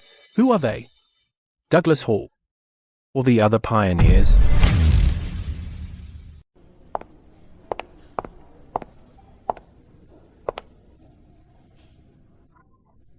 Professor Hall.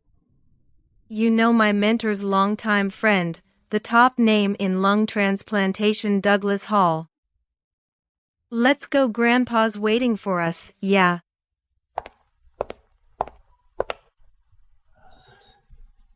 Friend Nelson, it's more complicated than I expected. A second surgery, plus a thoracoabdominal aortic aneurysm, it's nearly 4 centimeters wide. A Betrayal procedure is possible. But the standard approach probably won't get him through it. Professor Vance, is there another way? I do know a surgeon in cardiac surgery with remarkable insight. His technical skill may not surpass mine, but his creativity makes him ideal for unconventional patients and procedures. I'll ask him. Howard is already an insurmountable legend in cardiac surgery, and yet he gives another surgeon such high praise. I'm curious about this surgeon. Who exactly is he?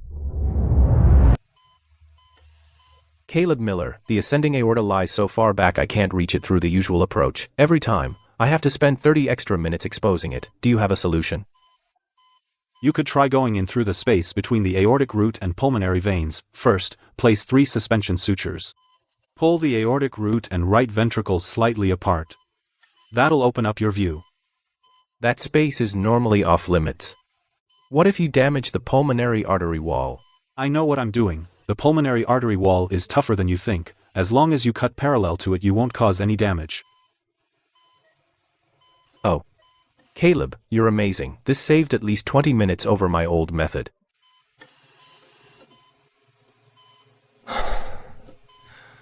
I've been in cardiac surgery for 30 years. What I learned from today's surgery is more than all those years combined. Dr. Vance. Don't look at me like that. There's always more to learn. Exactly. There's always more to learn. Haha.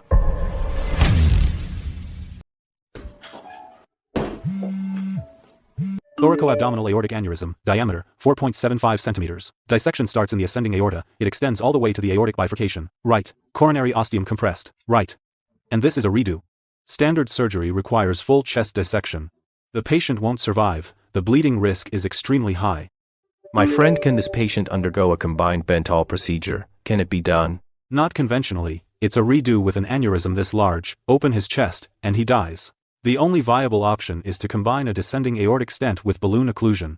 Normothermic aortic arch graft replacement. The key to this plan is the occlusion sequence. Occlude the distal descending aorta first, then the proximal end. Otherwise, acute left heart failure. Also, for the compressed right coronary ostium, we need an intraoperative backup plan for a temporary vein bypass. If the ECG after occlusion shows ST elevation over 2 mm, do the bypass immediately, don't hesitate. Genius, you're a genius, wow.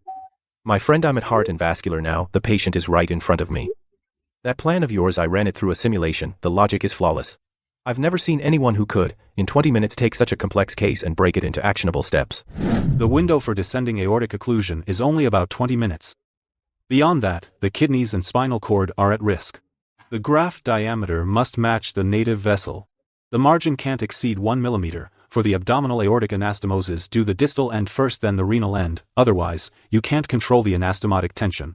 Caleb, are you done? Yeah, just finished, Director Professor. What's going on? Nothing serious, there's just something we'd like to discuss with you. Who's this? Could this be related to Professor Vance's case? Or has something changed here at the hospital? Have a seat, let's sit down and talk. What's going on here? Caleb, he's the CEO of Nelson Pharmaceuticals, Mr. Nathan Nelson, 45 years old, the highly innovative cardiac surgeon Professor Vance mentioned. That's him. He's way too young, he can't be in Professor Hall's generation. He should be a senior expert around 60. Dr. Miller, sorry to bother you, my father has Marfan syndrome, he's currently admitted to Heart and Vascular Medical Center. According to Professor Vance, this surgery will be extremely difficult. Professor Vance said you can handle unconventional procedures, that's why I came to ask you to operate. Professor Vance mentioned it to me, the aneurysm is 4.75 centimeters in diameter. The dissection extends from the ascending aorta all the way to the abdominal aortic bifurcation, the right coronary ostium is compressed, and this is a redo surgery, correct? Dr. Miller, you've already reviewed the case. I reviewed the scans Professor Vance sent. A standard procedure won't work. The only viable option is normothermic balloon occlusion of the descending aorta combined with normothermic circulation for a synthetic graft replacement. We Also need to prepare for a right coronary artery bypass. Professor Vance was right. What's in this man's head doesn't match his age at all. His abilities must be unfathomable. Dr. Miller, don't worry about the logistics. I've already coordinated all the arrangements. If you'll take the case, we can discuss your fee. Let's not rush, I'll check my schedule.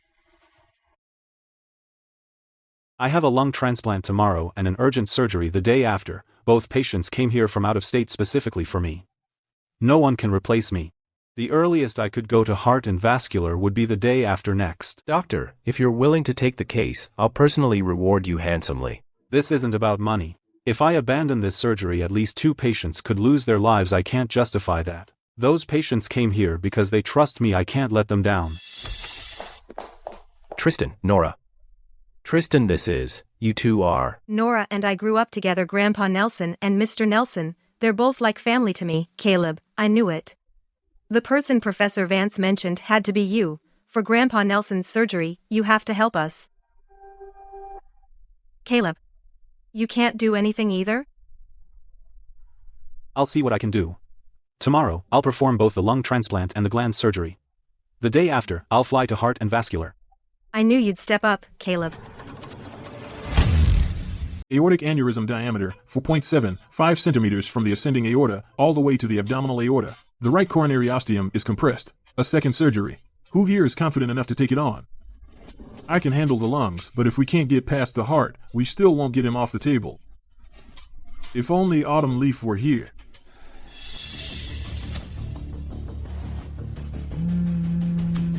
Caleb Heart and Vascular wants you to come in and help plan the lung strategy. Can you get away? Sure, the first flight's tomorrow morning. You'll arrive in the afternoon. That was easy. I'll have both surgeries done tomorrow. I'm not scheduled the day after. Okay. I'll see you then. Elder Nelson's case. The repeat trauma to the lungs does carry a high risk. The sequential lung transplant approach could work. We can use it to work backward and plan how to dissect the adhesions. We'll need to redesign the surgical approach. Who is this guy? I don't recognize him. Did he come to the wrong place? He really came. But he's only an attending. Can he really join an expert-level surgery like this? You finally made it. I was afraid you'd miss your flight. Professor Hall, you're quite familiar with this young doctor. You even came out to greet him. Douglas, who is this? The one I told you about, the one who performs sequential lung transplants, my student. Caleb Miller, Mr. Nelson, has the person I asked you to invite Autumn Leaf arrived yet? Professor Vance. We've already brought him in. He's already here. Autumn Leaf. Caleb Miller is Autumn Leaf. The one who argued with me on the forum about the modified Bentall procedure sent me a document saying this part could be modified. You're Autumn Leaf? Yes, Professor Vance, I received the document.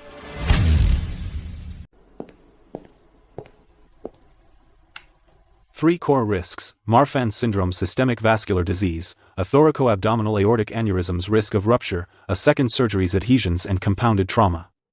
Unless we address all three, this surgery is a gamble. First, a descending aortic stent with endovascular balloon occlusion, combined with normothermic circulation for thoracoabdominal aortic graft replacement. The key is the order of occlusion: distal first, then proximal. If we reverse that order, left ventricular afterload will spike and the patient won't survive surgery. Second, Marfan syndrome makes the aortic wall fragile. The standard SUNS procedure has too many anastomoses, so change it. Reduce the number of anastomoses with a sleeve wrap technique. Protect the graft's anastomosis with a native vessel. That reduces tension. Lung protection is straightforward. Use the sequential double lung transplantation approach to plan access. First, address the region with the worst adhesions. After opening the chest, prime with autologous blood and stabilize the left lung with positive pressure ventilation, then proceed with the cardiac work. At least the lungs won't hold us back. He broke an impossible operation into 6 steps, and for every step he found a corresponding improvement.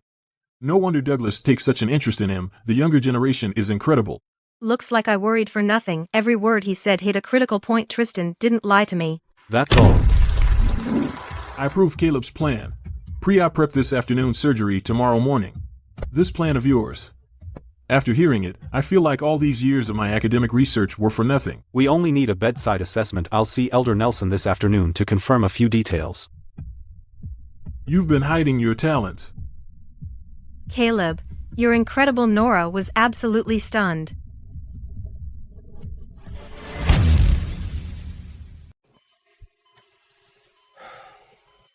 Doctor, how old are you? 45. 45? And you dare take my case? Howard, that old codger wouldn't even dare. Daring to is one thing, being able to is another. The surgical plan, I've run through it 6 times. Rest assured. I've already prepared the equipment list. Also, I want Dr. Vance and Carter Ross as assistants. I don't work well with anyone else. My assistants have worked with me for decades. Every step is second nature. Bring in your own people. I won't know their rhythm. Then we'll work differently. I'll be lead surgeon. They'll assist me. You can be second assist. You'd be the lead surgeon? This kind of surgery, I've performed it for 30 years, and you, a 45-year-old attending, are telling me you'll lead? Howard, when he performed lung transplants, I was right there working as his surgical assistant. When he performed a Betrayal procedure, Raymond was right there too, working as his assistant.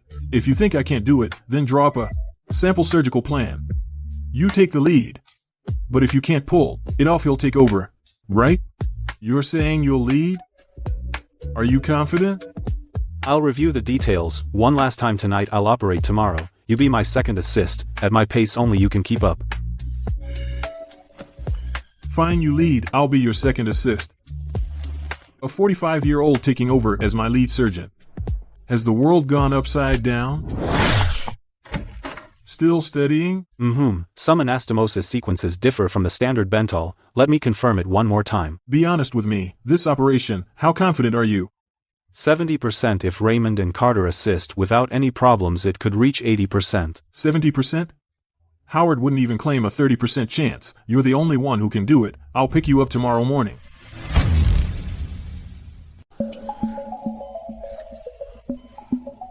Are you sure they can keep up with you? Don't worry.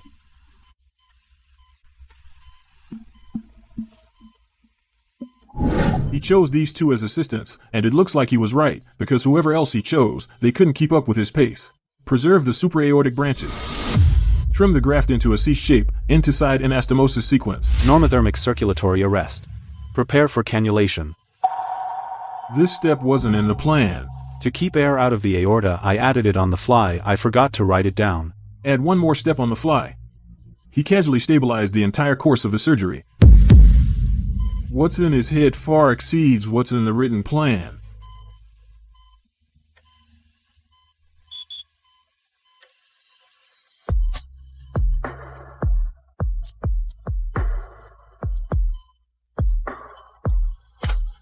Restore circulation. 4 minutes, 13 seconds. 4 minutes, 13 seconds? And at normothermia? Even under deep hypothermia, my fastest time was still 19 minutes. I've never seen anyone move that fast. The modification simplified the operative steps while preserving the brachiocephalic vessels. It reduced the number of anastomoses and, with aortic wrapping and endocardial techniques, naturally shortened the circulatory arrest time. When I was learning this procedure, he hadn't even been born. Now I'm standing beside him as his second assistant. I can't even retract as fast as he passes instruments. It's time for a new generation. Oh, he dissected it twice as fast as I expected. That aneurysm segment was fused to the abdominal organs. It would have taken me at least 2 hours to dissect it cleanly. He finished in 40 minutes. The younger generation has surpassed us. How did he manage to make every incision miss the nerves and major vascular branches? It's like he has the thoracic anatomy engraved in his mind as a 3D model. His precision is unbelievable. Master thoracic anatomy knowledge activated. Surgical field identification accuracy 98.7%. Left phrenic nerve vagus nerve branches. Small vessels around the aorta celiac trunk branch locations. He mapped every one of them. 1 stitch, 2, 3. Every stitch passes precisely through the graft and the matching point on the native vessel wall. No adjustments. No do-overs. When he sutures, it seems he doesn't have to think at all. The vessel replacement is complete. Next, we'll control the bleeding. 2 hours, 27 minutes. 2 hours, 27 minutes, extensive thoracoabdominal aortic replacement. The standard time is at least 5 hours. He cut the time by more than half. This is a completely different surgical approach. This man isn't performing surgery. He's deconstructing the patient down to their physiology then. rearranging it from scratch. Today, I've truly seen that there's always someone better. Now comes hemostasis. Once circulation is restored, every anastomotic leak and needle hole bleed must be handled one by one. We can't rush this step. The first phase is complete. Now comes the hardest part, Caleb. How will you handle it? Be ready, hemostasis is where things can go wrong. Check the equipment, blood supply, and emergency meds. Verify every last one. If an anastomosis bursts open, we have to start emergency circulation within 30 seconds. Let's begin restore circulation. Blood is the most unforgiving test. The slightest deviation in any stitch will show under high-pressure circulation. From the aortic root down to the descending aorta, this is the most critical and complex part of the entire surgery. Under standard technique, we'd expect at least 3 or 4 bleeders. Actually, not a single one. I don't believe it. There's a bleed. Before I could finish, he'd already sutured it. He kept staring at the exact same spot. Was he waiting for me to notice? No, he wasn't waiting for me to notice. He was already looking for it himself. When you did the anastomosis just now, you'd already anticipated the tension of every stitch. Yeah, wherever the tension was uneven, you reinforced it with a half stitch so there won't be more than 3 bleeders.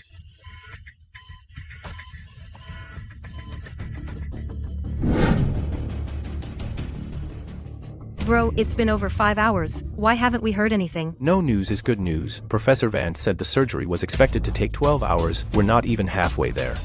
12 hours? Can Dad's body handle it? Whether he can or not depends on Dr. Miller and Professor Vance's surgical skill. Uncle, Auntie, don't worry. Caleb has never had a problem during surgery. If he gives his word, he always delivers. You operate and I'll be your second assist. I even volunteered for it.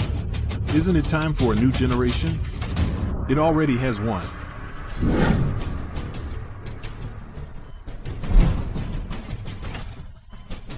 Hemostasis is complete. Close the chest. I'm 63 years old.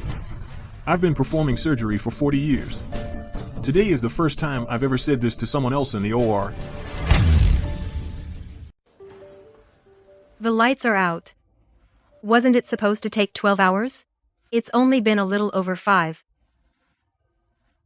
Don't panic. We'll talk when the doctor comes out.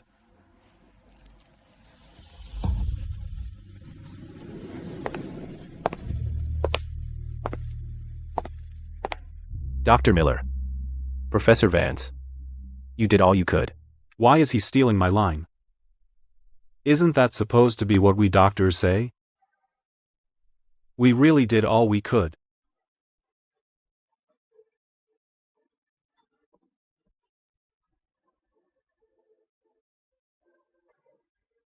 Did you misunderstand? The surgery was a success. He's out of danger. Caleb. Grandpa Nelson is okay. Yeah. The surgery went better than expected. We finished in about 5 hours. We're closing him up now. If observation goes well, he can go to the ICU.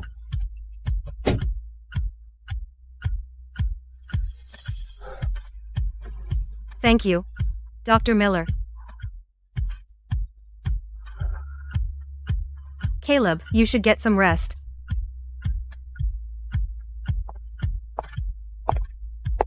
Yeah. I've performed surgeries for 40 years. Today was the only time I stayed second, assist the whole case, and I didn't feel diminished. Your modified technique. Could you write it up? I'll submit it for publication. Sure. I'll send it once it's organized. Thanks to all our Esteemed experts and mentors, the old man's surgery was a success. We've prepared a lavish thank you banquet. If you don't mind, please join us for dinner, Dr. Miller. You have to come. Without you this time, my dad couldn't have made it through the operation. I'm going to pass. Enjoy yourselves.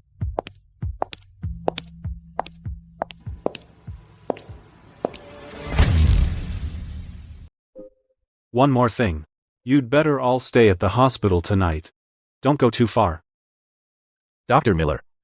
Is there some risk after surgery? Given my dad's condition. I don't have to tell you. You should know that. The first 3 days after surgery are critical.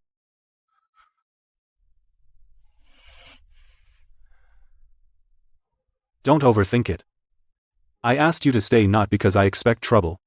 It's because the patient may wake up tonight. Dr. Miller, are you sure?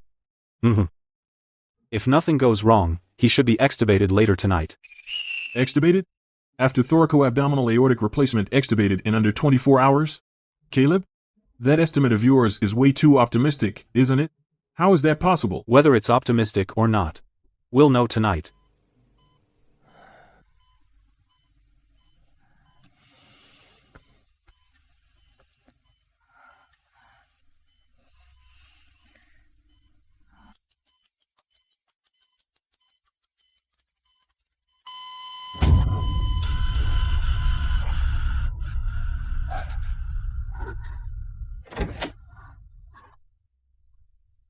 Nurse. The patient's awake. Alert and oriented breathing is stable.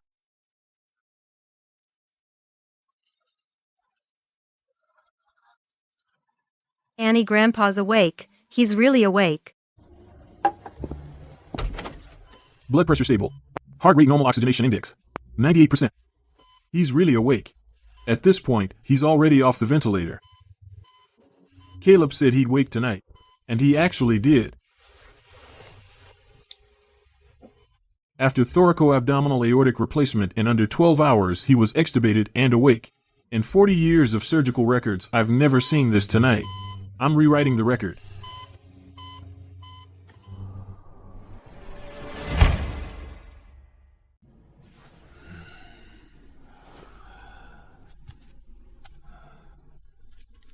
After thoracoabdominal aortic replacement, walking within 24 hours. I'm practically retired. This is the first time I've written a postoperative note like this. It's never too late to start. His knee flexion is nearly normal and he's breathing without compensatory strain. You can go home now. Once you're home, follow my rehabilitation plan and you'll walk normally within a month. Dr. Miller, this is a small token of our family's gratitude. Nelson Pharmaceuticals is willing to pay you $5 million a year to be your private medical consultant. You choose the time and place. We won't interfere. I appreciate it. I have money. Patients are still waiting in line. I need to get back. I told you Caleb isn't interested in money.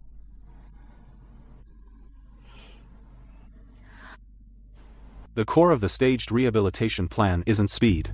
It's stability. Each stage has clear criteria for moving on. If the benchmarks aren't met, we go back to the previous stage. Elder Nelson had a strong foundation, which is why it worked for him. For an average patient, the timeline would be 2 to 3 times longer. My flight back to the hospital is booked for tomorrow morning. Thanks for all your hard work.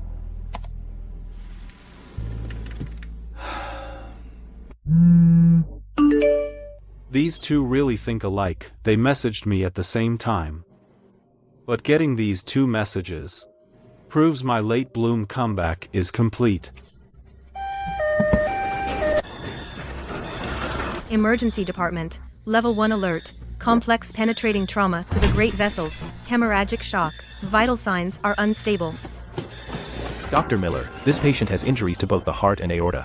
We discussed it among ourselves, but no one felt confident. Let's go. I'll take it. I used to want nothing more than to leave the hospital, but I've changed my mind. More than 200 patients in this country are desperately waiting for a chance. The strengths and weaknesses of overseas techniques still need to be verified. All the challenges are just beginning. My scalpel will never stop.